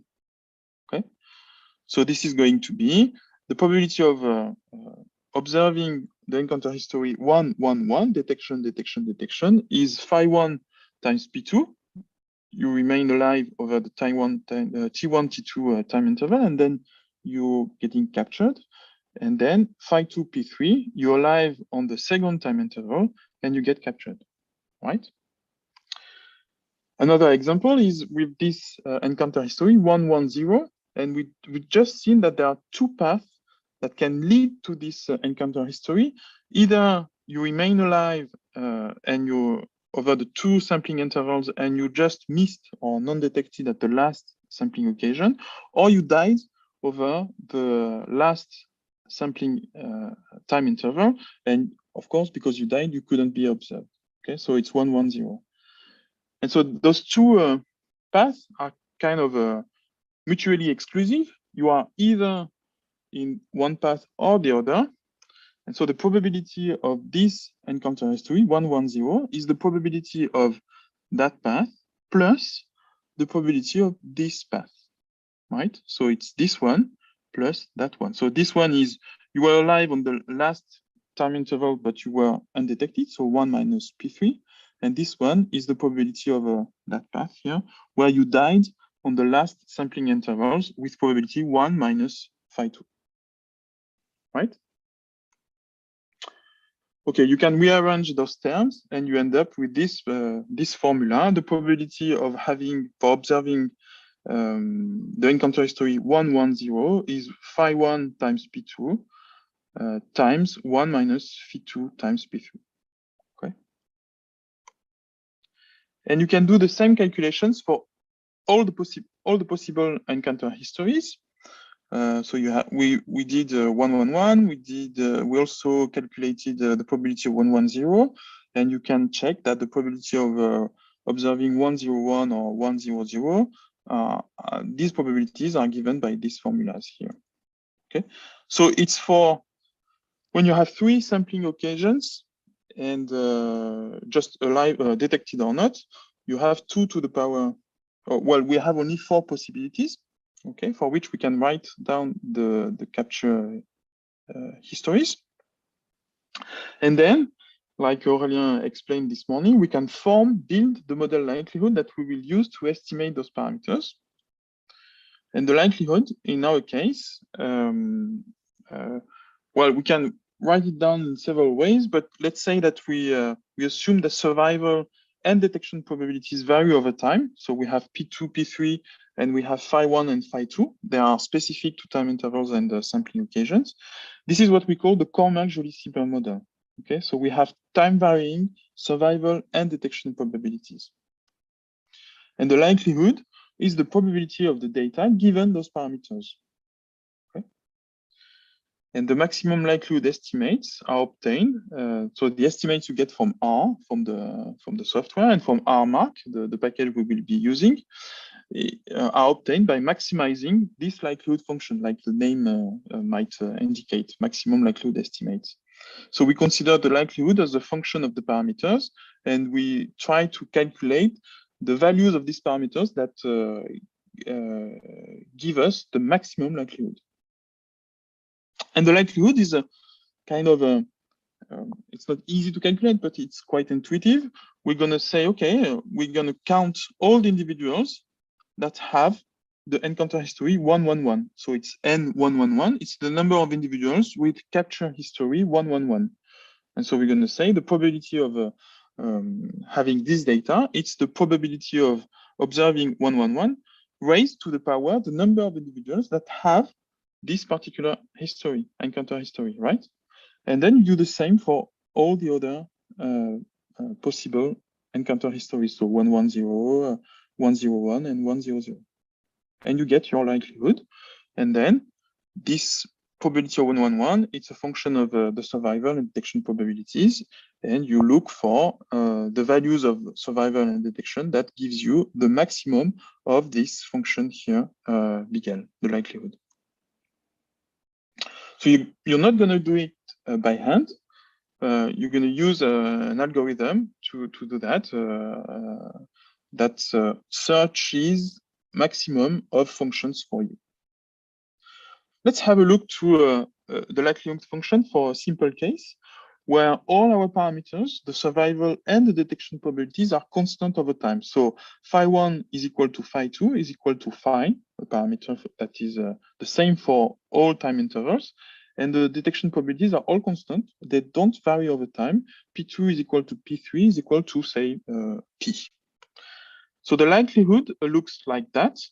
This is a surface as a function of survival on the y-axis and as a function of detection on the x-axis. Okay, and so you're looking for the values of detection and survival that give you the maximum of this surface. And so this maximum is, we know the function, so we know that the true value is here. In that particular case, we simulated some values, so we know the maximum, it's here, it's the top of the mountain in a word. And the algorithm gives you that the maximum of this function by some iterative searches, it's around here. It's almost at the true maximum. Okay, so this is how you estimate detection and survival. And we're going to see in the next live demo how you can do that in RMark, with RMark.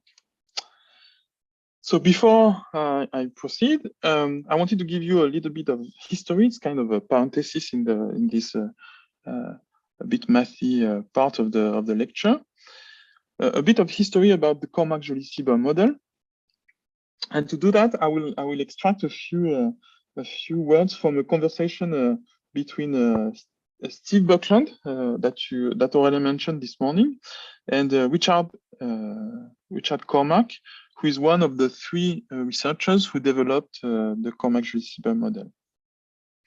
So Richard was talking to Steve Buckland, and he said that actually he was working in the same building as George Joly, one of the three authors of the Cormack-Joly-Sieber model, but he actually they never talked about developing this model, whereas they published actually the same model at 1 year of interval, I think, in the 60s.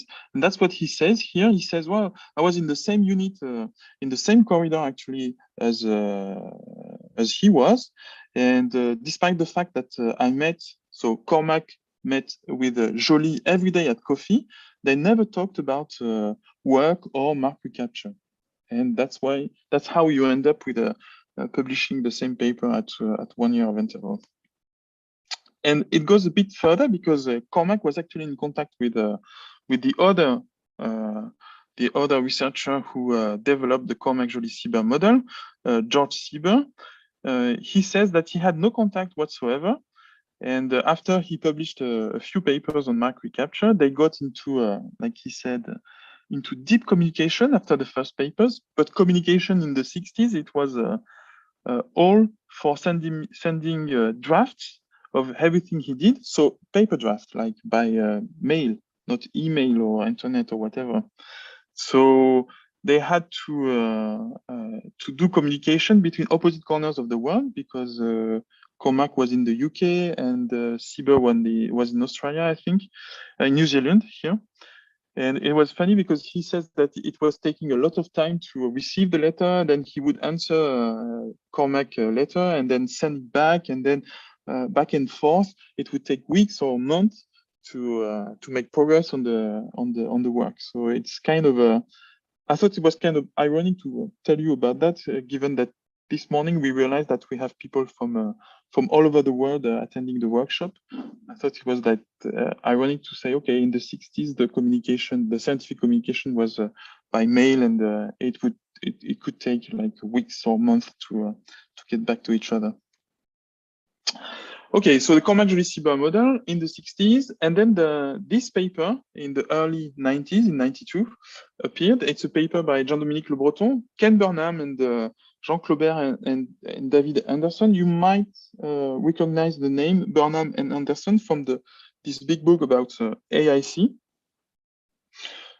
So the four of them published this monography about estimating survival for wild populations. Okay, and testing biological hypotheses about survival using capture-recapture data.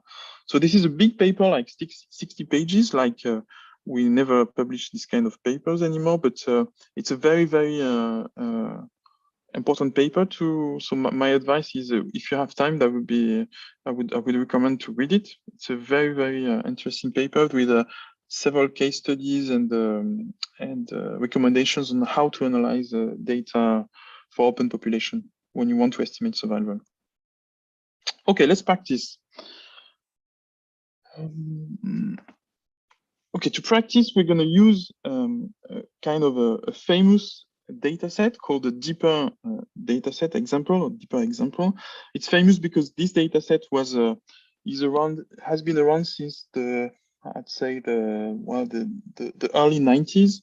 It's actually used in this paper by Jean-Dominique Le Breton and colleagues. It's about the white-throated deeper, and this data have been collected since the 80s, I think. So it's been 40 years of monitoring of this little passerine here by Gilbert Mazolin, who is a math teacher who lives near Montpellier, actually, where we are with the whole team. And he's been doing the field work for, I think, yeah, maybe it's almost 50 years now. And he was one of the first, as far as I know, one of the first ecologists to be willing to share his data. And actually, by doing that, he helped a lot of people to kind of better understand the capture-recapture data and models. And he also helped a lot by sharing his data and his real data. He helped a lot of folks doing methodological developments to test their new models and new methods. So it was really, an awesome thing to do at that time. Okay, so the data we have, it's 200, almost 300 deepers captured and recaptured between 81 and 87, for which we know the sex, and we also have a wing length. Okay, so we're going to have one single measure of wing length for the whole life of the bird. It's kind of an average. I don't go into the details of that, but one single measure of wing length. So it's a continuous measure in millimeter, I think. I'm going to have a look. Yeah, it's here. Wing length, yeah. Okay, you see this column wing length. And you also have a column for the sex, female and male. Okay. Again, each row is an individual, and you have the sampling occasion column. So it starts in 81 and it ends up in 87. So for example, this individual here entered the data set in 83. It was first captured and marked in 83 and then released and missed for the rest of the study period. Okay, 0, 0, 0, 0. And it was a male. and its wing length was 96. So we're going to play around with this data set and try to estimate survival and detection. So that's the first live demo. Okay, so I'm going to switch to the live demo, the first live demo. Okay, so for this first live demo, we're going to fit a rather simple Cormack-Joly-Sieber model. So again, Cormack-Joly-Sieber model is a model with time-varying survival and detection probabilities. Okay, so first thing first, we load the RMark package in R in the R console. Okay, so you type in this, and then we proceed. And we're going to read in the data set, the deeper data set. So the data is in a CSV format. And I use this function from the tidyverse packages, suite of packages, read_CSV. Okay, we can have a look. Let's have a look to the data set. Let me.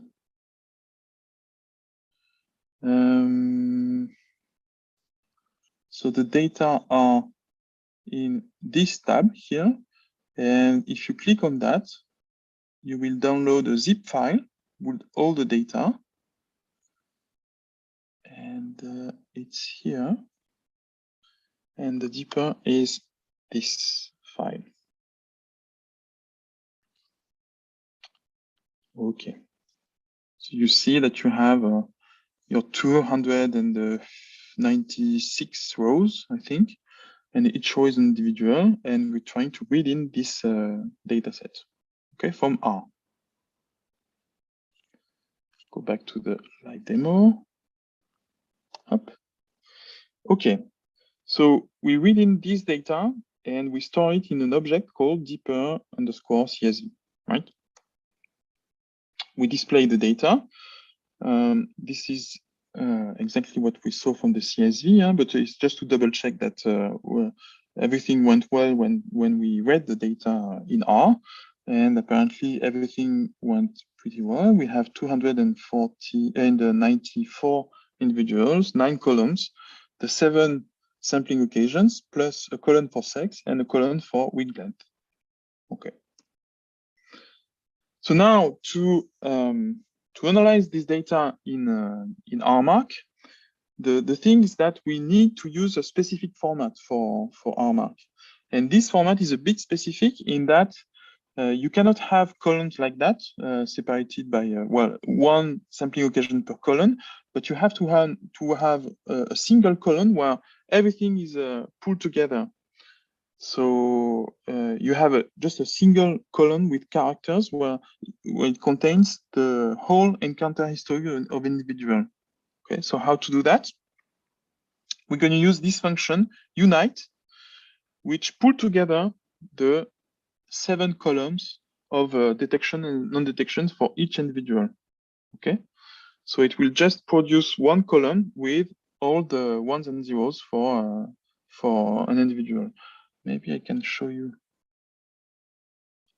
Yeah, I'm going to show you how what it gives you.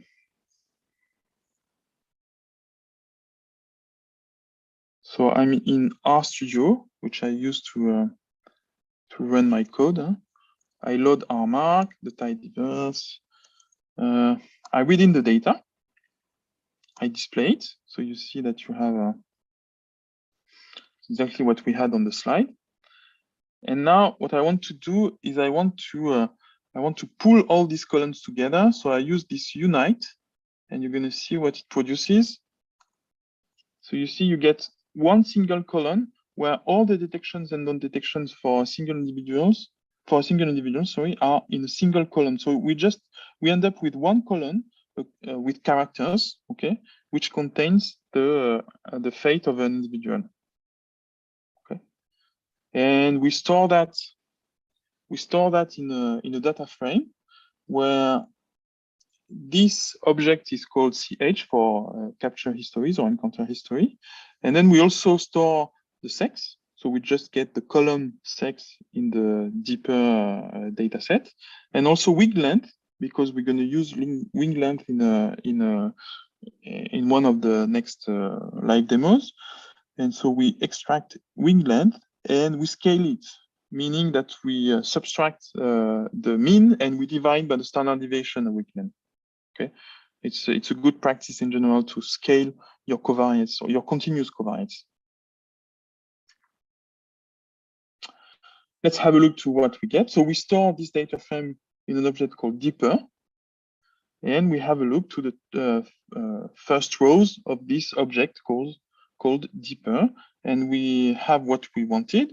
We have a first column which is entitled CH, which contains the fate of our individuals, and then we have another column with the sex and another column with length, which is now scaled. Okay, minus mean divided by standard deviation. Okay, we're almost ready to use mark to estimate survival, R-mark to estimate survival and detection. So we're going to use this function called mark, which calls the software, like Aurélien explained you a few moments ago. It calls mark, the software, from R. Okay, and by default, it's going to fit a model with parameters that are constant over time. Okay, so it's a Cormack-Juli-Sieber model with constant survival and detection probabilities. So if you don't say anything, you just say, okay, let's apply mark to the deeper data set. It will fit this model with constant parameters. Okay, without any arguments, or we'll see that we can amend the parameters and we can fit other models. But if you just fit that, you get a model with constant parameters. So that's what we do. We say mark of the data deeper that we just prepared, and we store that in an object called phi.p. And you get these outputs here, which summarizes which summarize what you get. So the name of the model is phi tilde 1 and p tilde 1. It tells you that it fitted a model with constant parameters. The one is for the intercept, like in R. So constant survival and constant detection. The number of parameters is 2. The AIC, sorry, is 671. There is the -2 times the log of the likelihood, so you don't need to remember that, but anyway. And you get also estimates for survival and detection probabilities, which are a bit weird because, as you might see here, the detection is 2.23, which is higher than 1, which is a bit awkward for a probability. And we'll see in a minute that it's not exactly what we want. I'm going to explain you how to get the true value, the true estimate of survival and detection. Let's explore these outputs. So let's have a look to the structure of this object we just created, phi.p. And this is a list with 25 components. Okay, so it's a lot of things in this object that were created. And the names of these components are those ones. You just apply names on the object phi.p. And among these components, this object, one is going to be of particular interest to us. Obviously, it's going to be the one called entitled named results. Okay, this is the one we're going to want to explore a bit further. Let's have a look. So we call results, and in results, if you have a look, there are several objects, and among them, there is this object called real for real estimates, and that is going to be of particular interest to us in that it provides the maximum likelihood estimates of survival and detection. So it gives us that the estimate of survival probability phi here is 0.56, so around 60% of survival. The standard error is 0.025, and the confidence interval, 95% confidence interval, is 0.51, 0.61. So between 50% and 60% for survival. And the detection probability is pretty high. It's around 90%. So the probability of detecting an animal, a bird, deeper when it's present is 90%. So there is a great chance that you detect an individual if it's present on the study area. And the confidence interval is 83, 95. Right? Okay, so that was the first model we wanted to run, a model with constant survival and constant detection probabilities. Okay, let's go a bit further, and now let's have a look to some variation around this model with a constant parameters.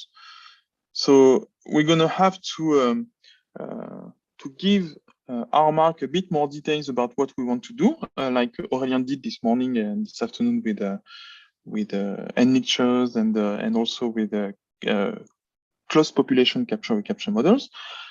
We're gonna have to process the data, provide the number of we're gonna have to tell RMark to specify the number of capture occasions, time intervals, the groups. So we're gonna have to process the data being the deeper objects we created a few slides ago, and the groups are sex because we know the sex for each individual. Okay, so this is the group structure.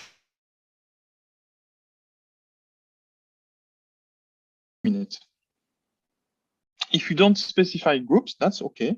It won't use the column sex that you created in your deeper data set.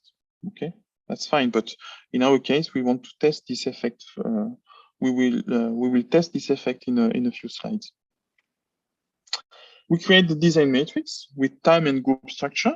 So calling this function that you saw with Aurélien, make design data.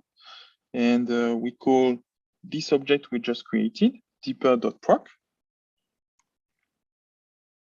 And then we define the structure for the survival and detection probabilities, the structure being the effects you'd like to test on these parameters.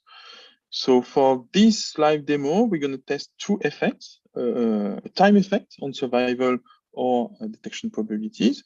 And also we want to assess whether there is a time effect. So we're going to want to contrast this time effect to a constant, there is no effect, constant parameter.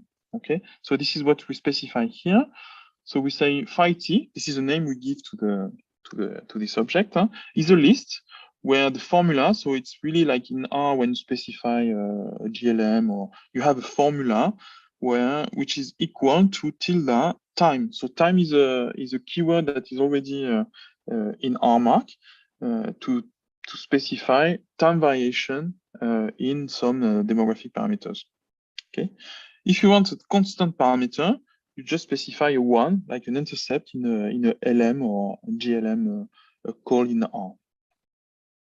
Again, if you want, let's say we'd like to test time dependence on detection probability, we're going to say, okay, PT is a time effect. And if you want a constant detection probability, it's a 1, right? And now we're going to use that to build to specify the model we want to test. Like if you want a model with a detection time varying survival probability, we're going to use that. And if you want the same model with a constant detection probability, we're going to use this syntax, the P constant. Let's go for it. Let's fit the CGS model to deeper data. So the CGS model is the model with time varying survival and detection probability. So we call it phi t pt, and we say, okay, you use the two objects we created, the one that specified the number of sampling occasions, individuals, and so on, and then the one that specified the time and group effects. And the model parameters argument here is really the one that will build the model, and we say it's a list of two things, survival and detection, and survival is phi t, so time-dependent survival, and P is PT, time-dependent survival. Okay, so phi and P here are two keywords, and we say we want time-dependent survival and a time-dependent detection probability. So phi t and PT were created in the previous slide here. Phi t is time effect, and PT is time effect on the detection probability, right? You run it, you get a lot of things in as outputs, and we're going to explore that. So if you just run that in R, in the R console, and you get these outputs. Again, you see that you get some survival probabilities that are negative and some detection probabilities that are higher than 1, which is a bit awkward for probabilities because these parameters are not estimated on the 0-1 scale, and we'll have a look to the reasons why in a minute.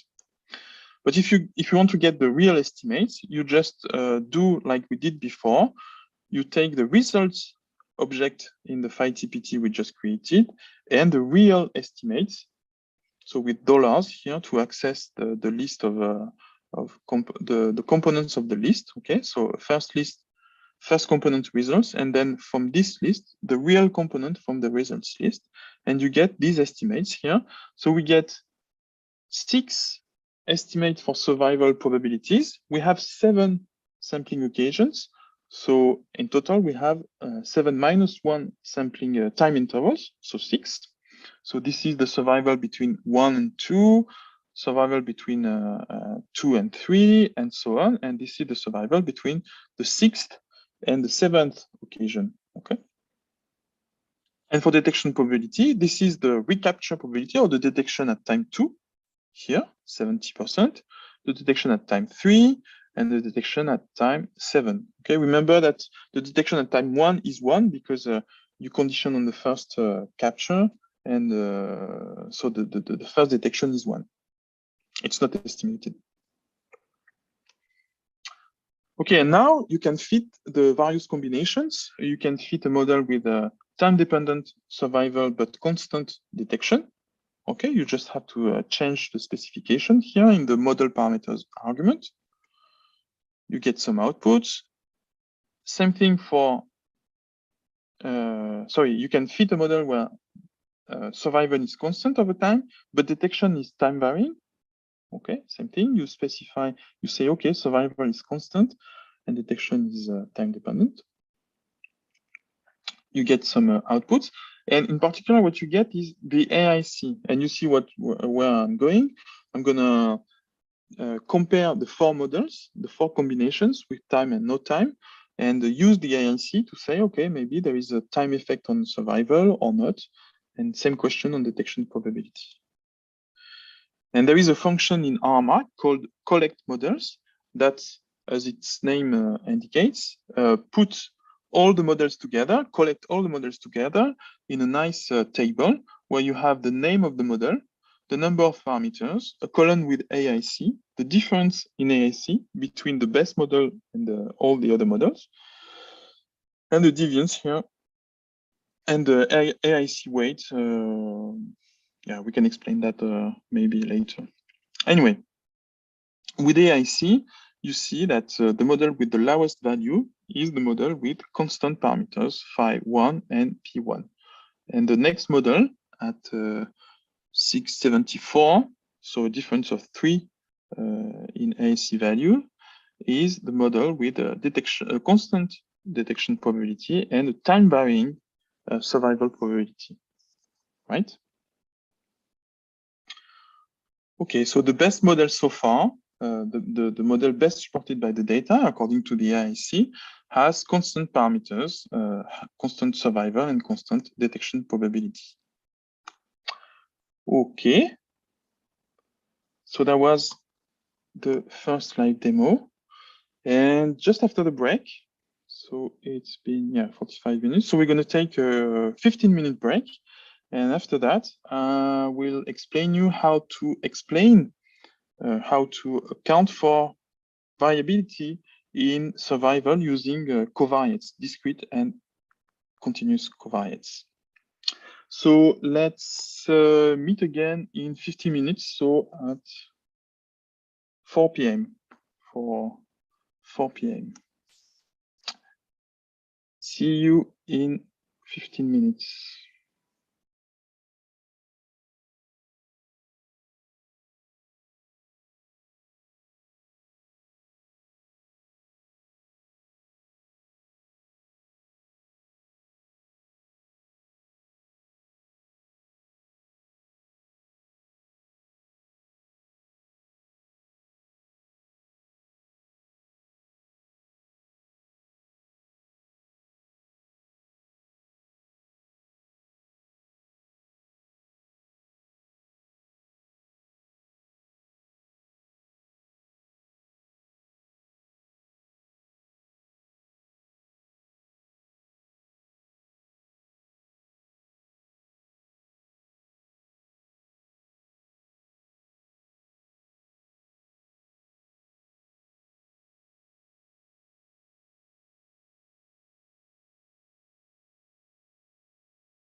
Okay, let's get back to it.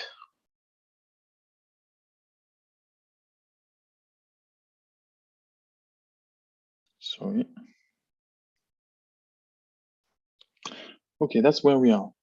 So now we'd like to try and explain variation in survival using external covariates, like we would do with regression or any other statistical variable that try to explain a response variable with some explanatory or variables.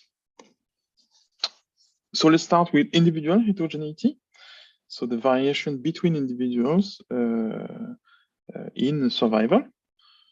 So it can be due to variation explained by a discrete covariate, like a categorical covariate, like for example, sex, male or female. We may use a continuous covariate, like mass or size, for example, to explain variation, individual variation in survival. So we're going to have a look to both examples, to both types of covariates with deeper data. So remember that we have, for each individual, we have sex and we have a winged length average over the study period, okay, for each individual. So we may try and investigate whether sex difference, there is any sex difference in survival and or difference between individuals according to the wing length. Okay, according to some predictions by ecological predictions on survival. So sex effect. Let's start with. Ah non, j'ai pas partagé ici. Oh, yes. Sorry, forgot to share my screen. Let's do it again. Okay, discrete and continuous covariates. Can we explain individual heterogeneity? So like I said, we have discrete covariates like sex. We may have continuous covariates, mass or size. And we're going to investigate the effect of these two covariates using the deeper data. And to do that, remember that we have sex for each individual, and we also have wing length for each individual. Okay, let's have a look to whether we can find any difference between individuals according to these covariates. Let's start with sex effect.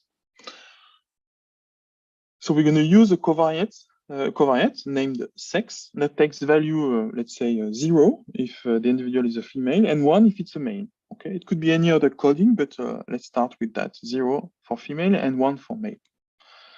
And we're going to write survival as a function of sex. So it's really like a linear regression where you have an intercept and a slope times the effect, the sex of individual I for survival of individual I. Okay. And there is this function called logit here that Aurélien mentioned earlier. What is this thing? So we're not regressing directly survival over sex, but we use this function logit to do it. Why is that? So the thing is that when you use covariates, well, you could write survival as a function of any kind of covariate, sex or wing length or whatever x, like that, like in a linear regression, the intercept and the slope, okay?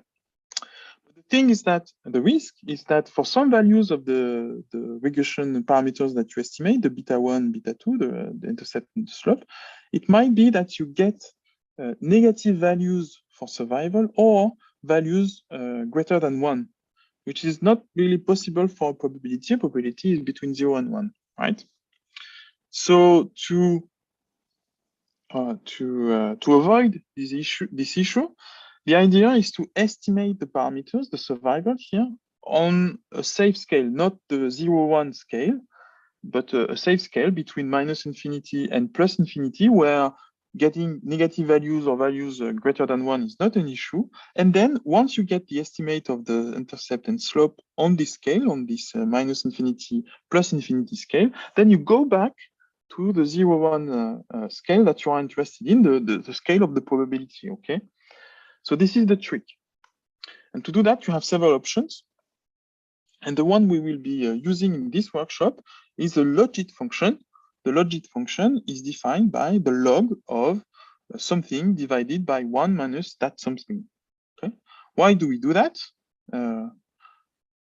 And so when you do that, this function here, this transformation of y, of the survival, for example, this lives between minus infinity and plus infinity. Okay, so you're going to estimate the slope and intercept on that scale, and really it doesn't matter if you get anything negative or greater than 1, because it actually lives between minus infinity and plus infinity. And once you're done with the estimation of the intercept and the slope, then you back transform, that's what we call it, you back transform the estimates you get to have survival on the 0-1 scale. Okay, and to back transform, we use the reciprocal function of the logit.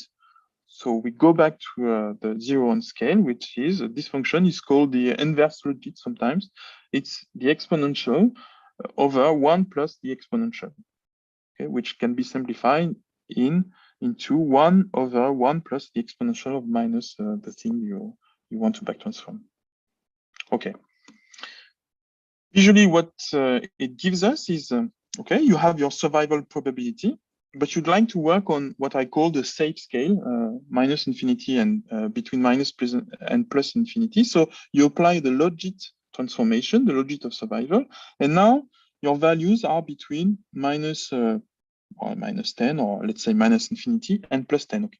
So you work on that scale, you estimate beta 1 and beta 2, and then once you're done, you back transform, you apply the inverse logit on the survival that is estimated between minus infinity and plus infinity, and now you get a survival which is between 0 and 1. Okay, and by doing that, you're making sure that survival is not going to be estimated lower than 0 or higher than 1.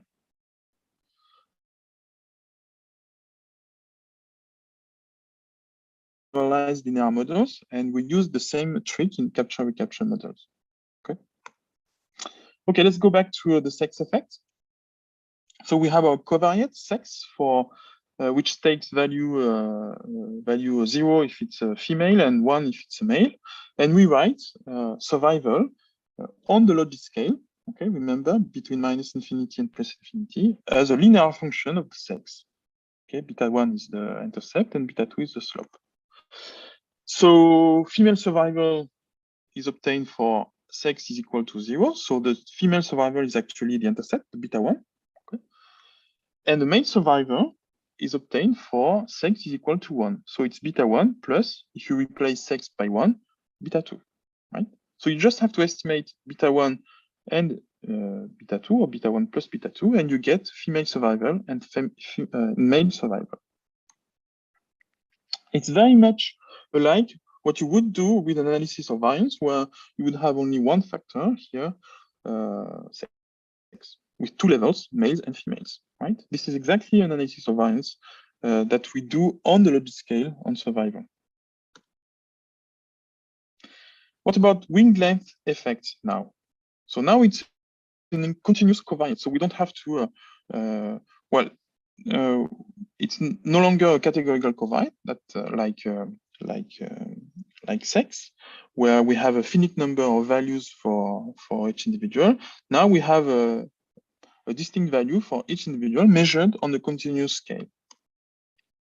Again, we use the logit function to make sure that the estimates of survival are between 0 and 1, and we write on the logit scale, survival is a linear function of an intercept and the slope times the effect of wing length for the measure for individual I, right?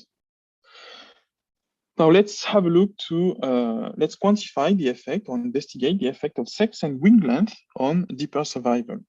So this is the live demonstration 2. So we're going to get back to R and the R console. Okay, so this is a group effect, the sex effect. So what we need to do is now to define, remember that in the previous live demo, we defined time-dependent survival and time-dependent detection probability. Now we need to define a time-dependent survival probability. So let's say we call it phi sex. And this is a list where the formula is a sex effect. So the sex here, the group effect, this is matching the name of the column that you created in your data frame. So let me go back to the slide where we created the data frame with the data here. You remember this object, the object we're using in Mark. It's made of three components: the data frame, the capture histories, the wing length, and the sex here. So this is where we have the covariates. And when we read in the data, we said the groups is the covariate sex, right? So you need to make that to have that right, to be able to use that as a group effect later on. Okay. So now we have our effect of sex on survival. Let's use it in a model. So we use Mark again. So we call Mark from R, and we modify the argument model parameters by saying, okay, P is constant, because we found out that there is no time variation on detection by fitting the four simple models where we have a time or not, and on survival and or detection. And then we say, okay, survival now is sex dependent. So we have a female and a male survival. So distinction between males and females. So some individual variation according to the sex variable. And we store that in this object called phi_sex.p, but you call it, you may call it whatever you want. Some outputs, again, the number of parameters is 3, female survival, male survival, and detection probability, and it's constant. So as it is reminded to you by Mark here, you get the IIC and you get estimates of survival and detection probabilities on the logit scale. It's really exactly what you would get by using a GLM in R. The estimates you get are on the logit scale, not on the natural scale, the 0-1 scale, but on the logit scale. Okay, this is something you need to keep in mind because it's the source of various confusions when you try and interpret the parameter estimates. Okay, let's get the parameter estimates on the logit scale. So we just extract the results component of the object we just created by calling Mark, and the beta. So you remember in the previous slides we had the real estimates, and now we get the beta estimates. These are the estimates on the logit scale. Okay, so we get these estimates. So you see that there is an intercept and an effect of a sex M, a slope for the male effect. Okay, it might remind you the way I wrote the sex effect model, and we'll see that in a minute. And then you have the estimates of detection probability on the logit scale, 2.22. Okay, let's inspect that a bit further. Female survival. So this is, you remember, let me go back. Whoop, that was in the lecture. Click.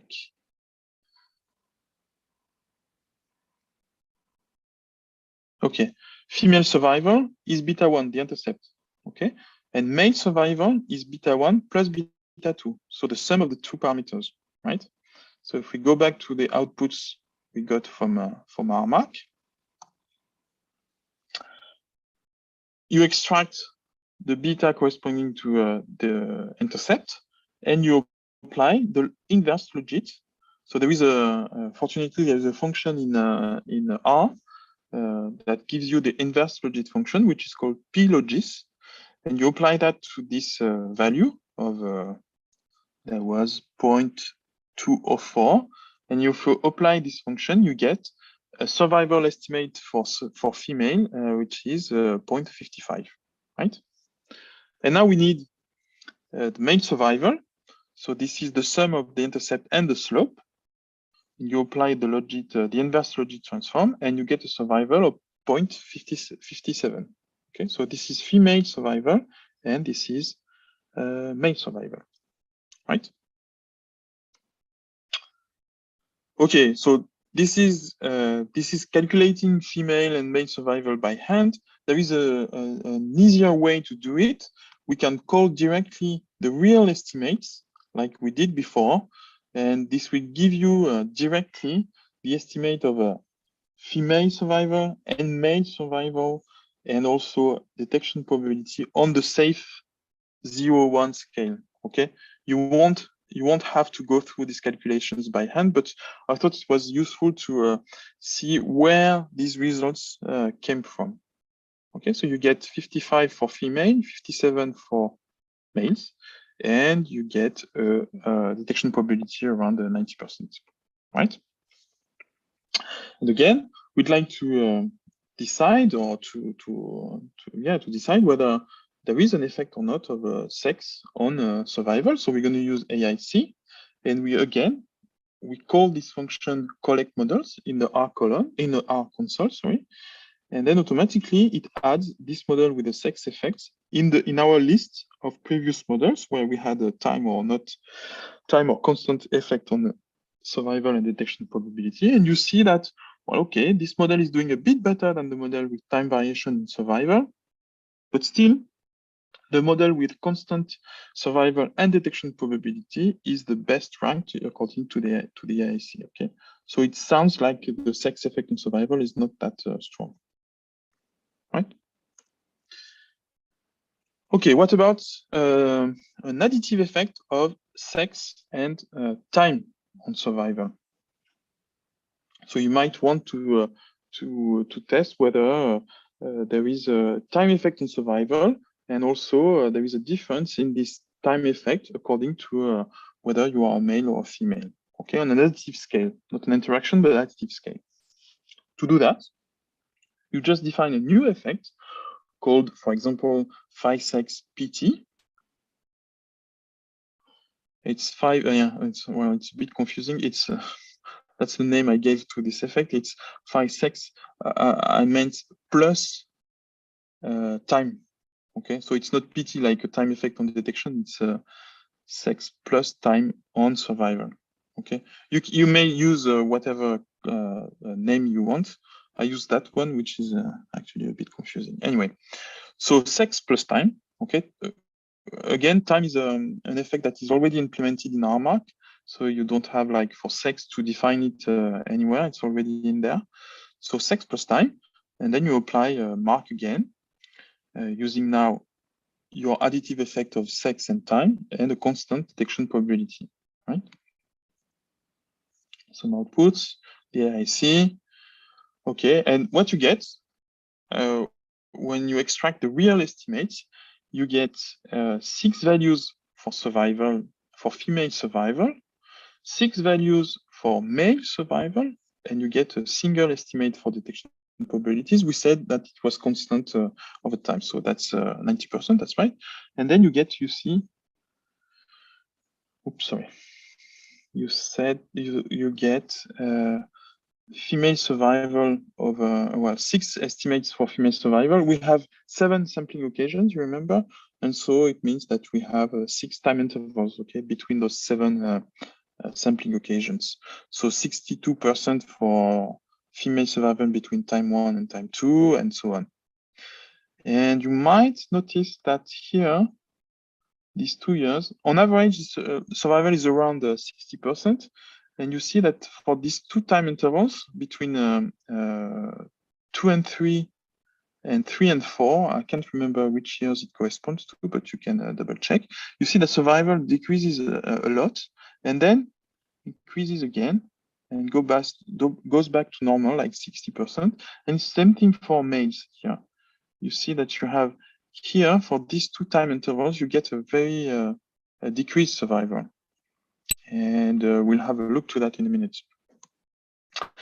Okay, some visual representation of survival here on the y-axis over time for males in green and females in purple here. So you see that on average, female survival is lower than male survival, and there is strong variation, like in 82. So between 82 and 83, and 83 and 84, the survival is much lower than for the other time intervals. You see, so something might have happened in these time intervals, and we'll investigate that in a minute. we have an additive effect. So it's just a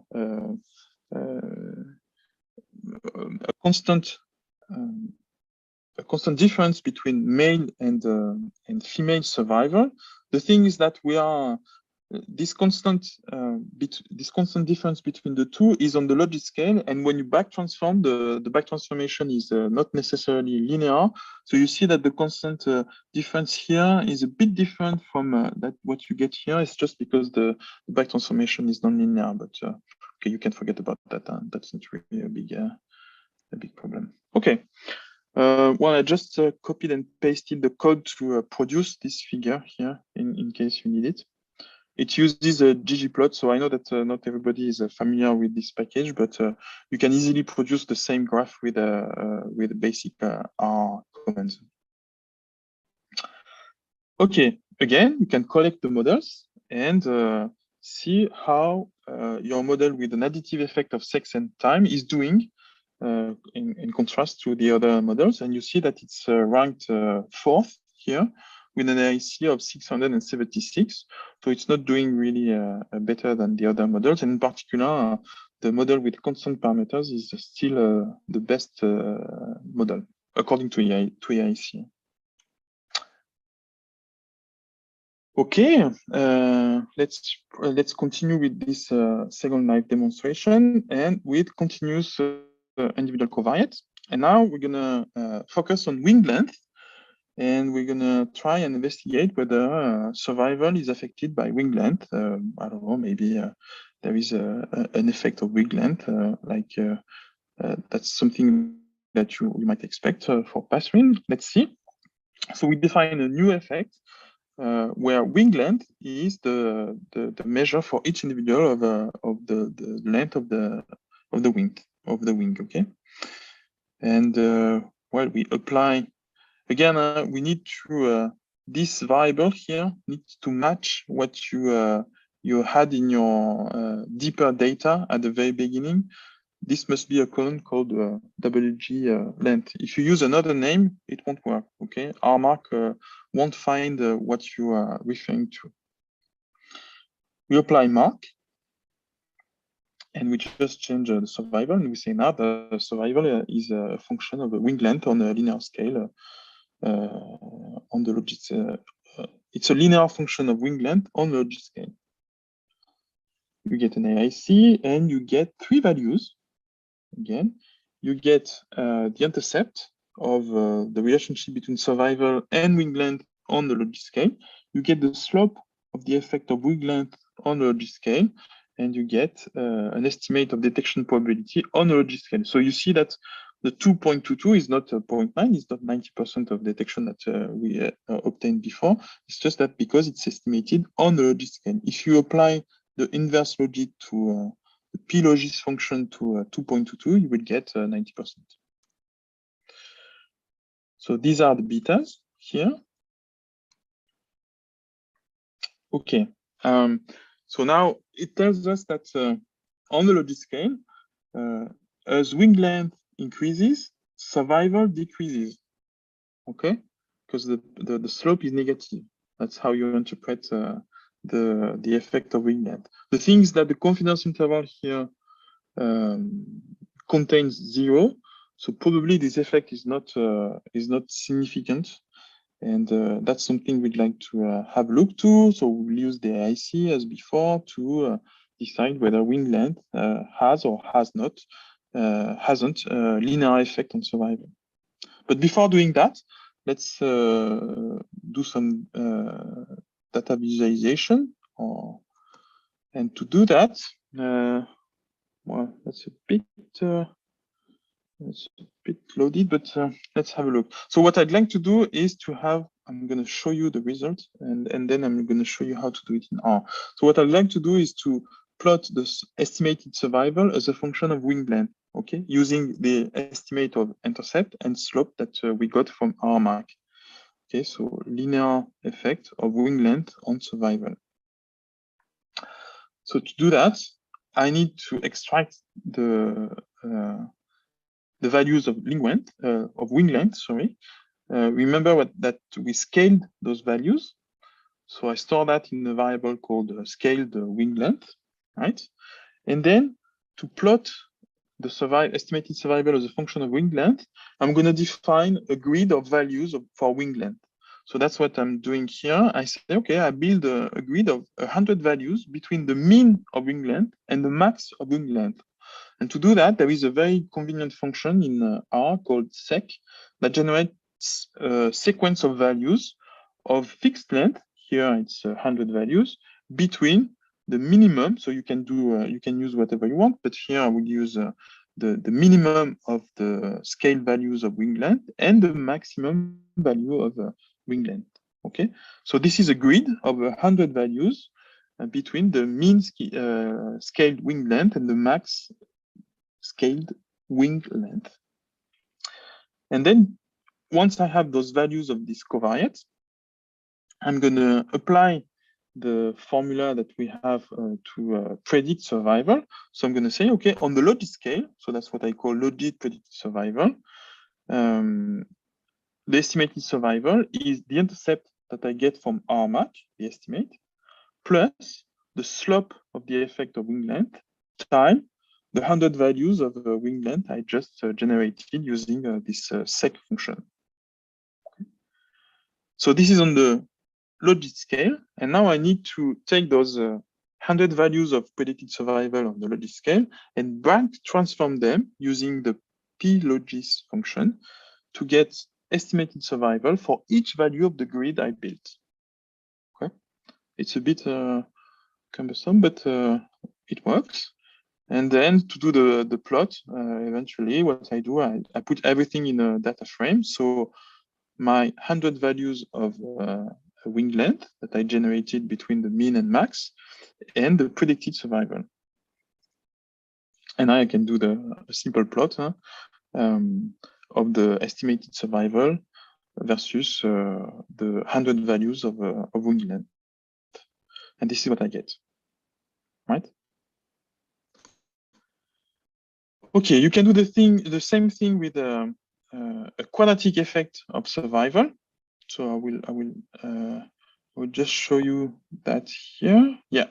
So I'm going to define well, it might be that actually the linear effect of wing length is a bit strong because we assume that that's yeah the ecological prediction would maybe well, it's a better prediction to say, okay, there is probably an optimal survival for wing length, and we'd like to calculate this optimum wing length for which you get the maximum survival. Okay, so to do that, this is exactly what we would do with the quadratic effect of wing length. So to do that, we need to define a new covariate, which is the wing length raised to the power 2, okay, the squared wing length. So we take the scale value of wing length and we raise it to the power 2, and then we need to process the data again because we have a new covariate. Okay, so that's a bit tricky. Huh? We added a covariate to deeper to the data frame of data. And now we process the data again, and we make the design data again. Okay, we need to go through all the steps as before again, because we change the data set. And now we define a new effect, the quadratic effect of wing length on survival. And we run the model. We get some values, and now we have one extra value, which is the quadratic term. Huh? We have an intercept, a linear term, a quadratic term, and a value for detection, an estimate for detection on the logit scale again. You can get the betas, which are the estimates of the parameters, so the regression parameters and the detection probability on the logit scale. And you can do a visualization like before, and you get this kind of so we build a grid, and then we predict survival using the estimates we got for the intercept, the linear term, and the quadratic term, and you get a nice optimum around, you see around minus 0.5 of wing length. So it's a scale value. Huh? You need to apply the mean and the standard deviation to get the true wing length, for which survival is maximum. Okay, and for lower values and upper values of wing length, you get lower survival. Right. So that's the theory. What does the AIC tell us? Well, it tells us that there are two questions. Is this model better than the model with constant parameters? Apparently, it's it's doing quite well actually, in the sense that the difference between those two models, the model with a quadratic effect of wing length and the model with constant parameters, are quite difficult to distinguish. They are within 2 units of AIC. Okay, that's usually the rule of thumb we're using to say a model is better than another one.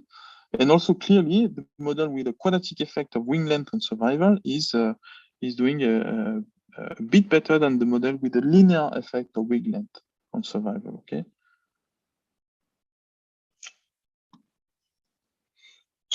Okay. So let's go back to the lecture.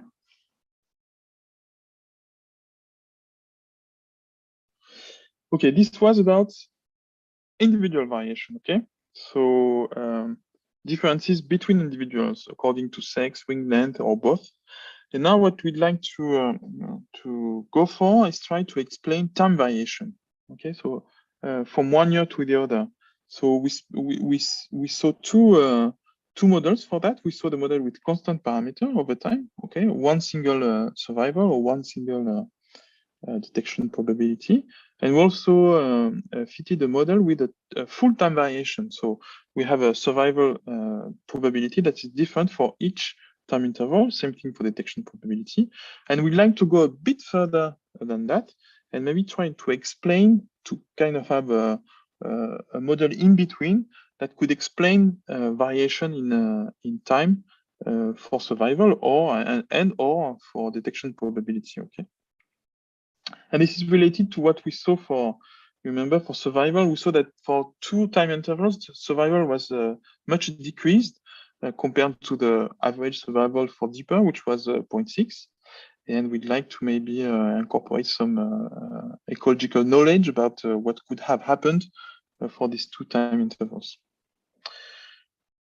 Okay, let's say we have a temporal covariate, something that measures, I don't know, environmental conditions for each year, meteorological covariates, the weather, the temperature, or something that can capture the heterogeneity between from one year to the other.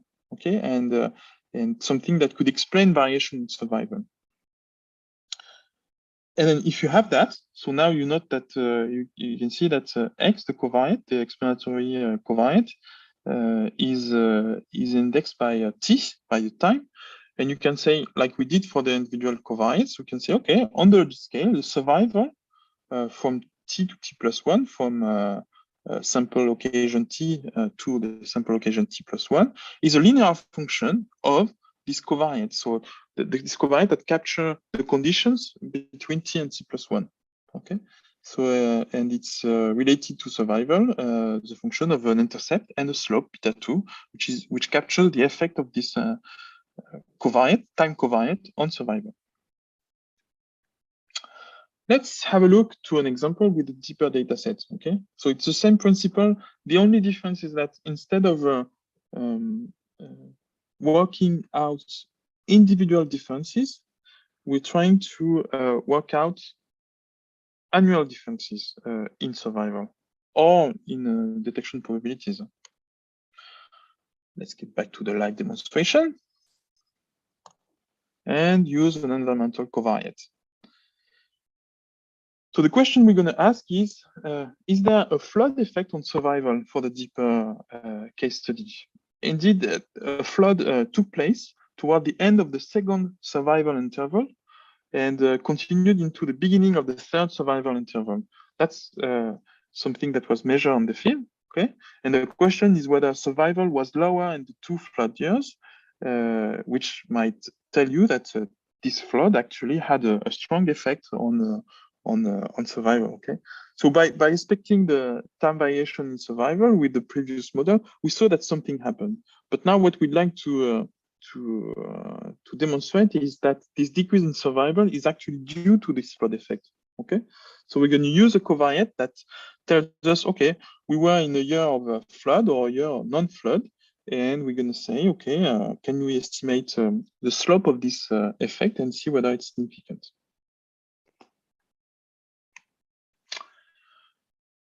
Okay, to do that, it's a bit more involved than before for individual covariates. We need to have a look to the design matrix for survival. So this is this object, deeper.ddl, that we created before, and we extract the component corresponding to survival. And you see that it's a table where you have several columns.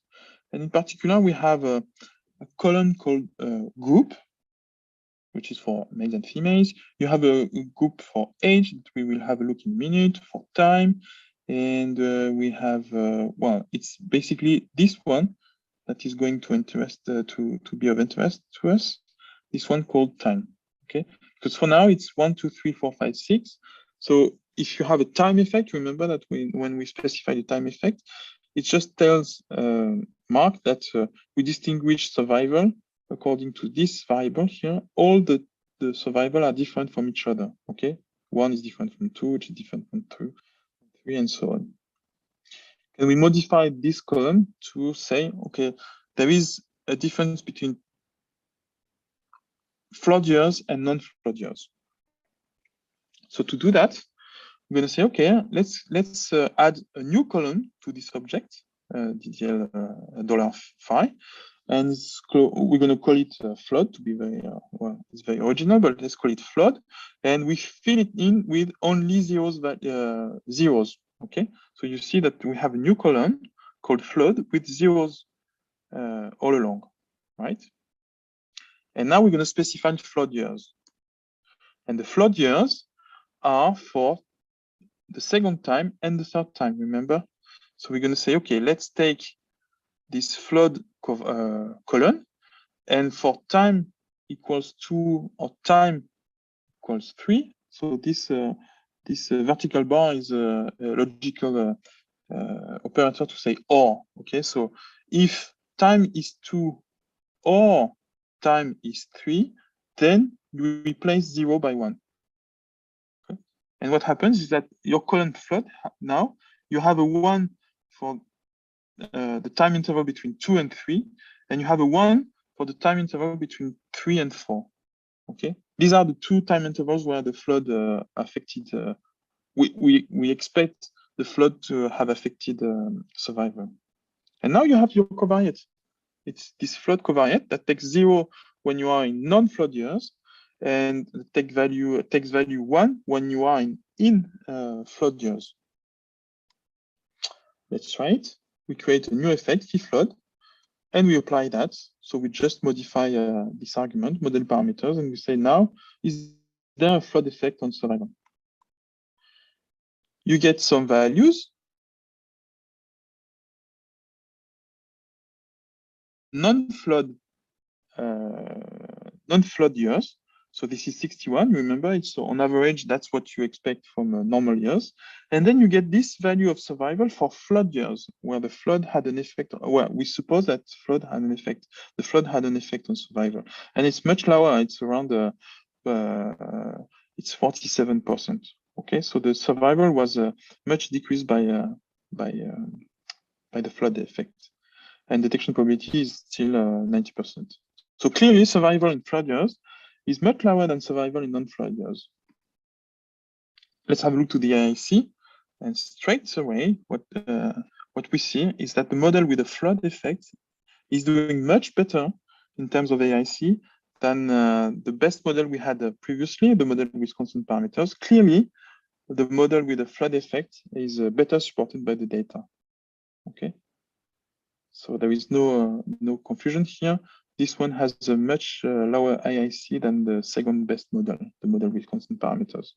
Okay, so it tells you that actually there is a time effect, but this time effect was not just a naive year-to-year effect, but this was this flood effect. Okay. I have 5 minutes left, so I'm going to go through, this last bit of my lecture. What if covariates vary with individual times? Far, what we've seen is an effect of an individual covariate, sex or wing length, and we also saw we've also just seen how to incorporate time effect, like a flood effect. What if you have covariates that vary with both individuals and time? Think of age, for example. In Capture-recapture, the thing is that, well, age varies per individual and time, okay? You don't age the same for each individual. The thing is that in Capture-recapture, age is a bit tricky because it defines as the time elapsed since the first capture, okay? So it's very important because it's okay if individuals are marked at birth, age is exactly what you expect from age, true age, okay? But it might be that you don't mark individuals at birth and you even don't know their age. So age in the sense of a time elapsed since first capture is no longer a true age, okay? So you have to be careful about that. But let's assume that we have the true age here. Okay, so that's one example of a covariate that varies per individual and time. There are other examples, like for example, a body size across life. So we had wing length that was the average over life, but let's say that over years you want to measure the body size of your individuals, of your birds. So this covariate is different from one individual to the other, and also from 1 year to the other. Okay, so it varies across individual and time. The problem is that you cannot really record size when an individual, an animal is not detected, okay? You cannot measure this value, so this is an issue. So there are two options to deal with this issue. The first one is to discretize in, for example, in this example of body size in small, medium, and large, and you will treat that as a state effect that we will see later, okay? So you will pool individuals in some discrete states. You can move from one state to the other, but these are discrete states. That's the key point. And we'll see how to deal with that tomorrow morning. The other option is to assume a model for the covariate. That's, I don't know, maybe a normal distribution for body size, and you fill in the missing values with some values taken from this normal distribution using what we call imputation. Okay? You impute the missing values. So it's a bit tricky to do, but it's doable. Okay, to finish, let's finish with this live demonstration on age. So that's a particular example of a covariate that depends on the individual and time. Age in Capture-recapture models. So there is a predefined keyword in MARC to fit model with an age dependent survival, or dependent survival. It makes more sense that probably detection. Although in some cases it's Anyway, let's start with survival. So we want to have an age effect on survival. Okay, so we're going to use this predefined keyword, which is age, okay, to fit a model with an age effect. So we define a new effect, phi.age, and we fit this model again. We use the same two objects, and we modify the argument model parameters to use an age effect on survival. So let's get the real estimates of survival, and you get this value. So you still get a single value for the estimate of detection probability. Okay, that's as before, around 90%, and you get 6 values for age-specific survival. So these you see A0, A1, A2, A3, A4, A5. Okay, so this is survival for age 1 individual, or age 0, so it's between 0 and 1 year of age, and this is between 1 and 2, and so on. Okay, so this is a model with a full age effect. But usually you want to maybe pull your individuals according to age classes, like young and old individuals, or juveniles, and so you have discrete classes of ages. And the way to do that is as follows.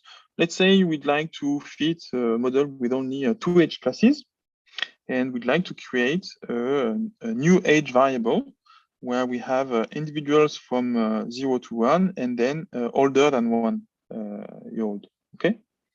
So to do that, we need to modify the design matrix. So we're gonna add using this function called add to the design data. We're gonna add a new variable called age class, which kind of a we split the age and the age interval, which is so far, you see you have 6 age intervals. We're going to split in 2. We're going to say, okay, from 0 to 1 and from 1 to 7, which is the maximum age. Okay, so you have 2 categories, the 0 age and the 1 plus age. Okay, the older individuals. And it's a covariate of type age. So it's going to take it's going to have a look to the age column and modify it to get only 2 categories.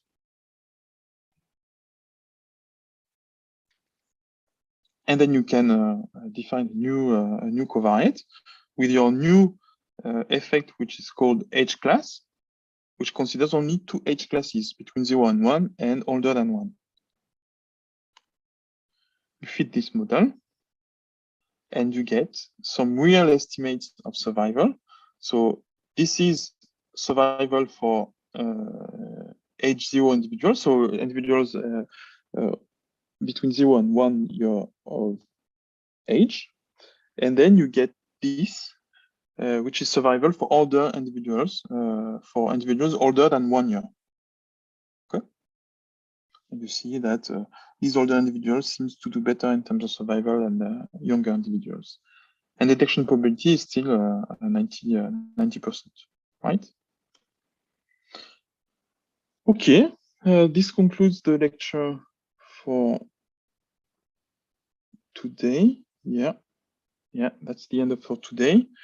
So we've seen how to account for heterogeneity in estimating survival, and tomorrow we'll go a bit further with demographic parameters, and we'll have a lecture on how to estimate dispersal and using the same kind of capture-recapture data. Okay, so tomorrow we resume at 9 a.m. and we'll go through multi-state models, and then we'll have 4 or 5 slots of lectures by Sarah, who will be covering matrix models and population projection models. Okay. So see you tomorrow. Have a nice evening or morning, or depending on where you are in the world, and see you.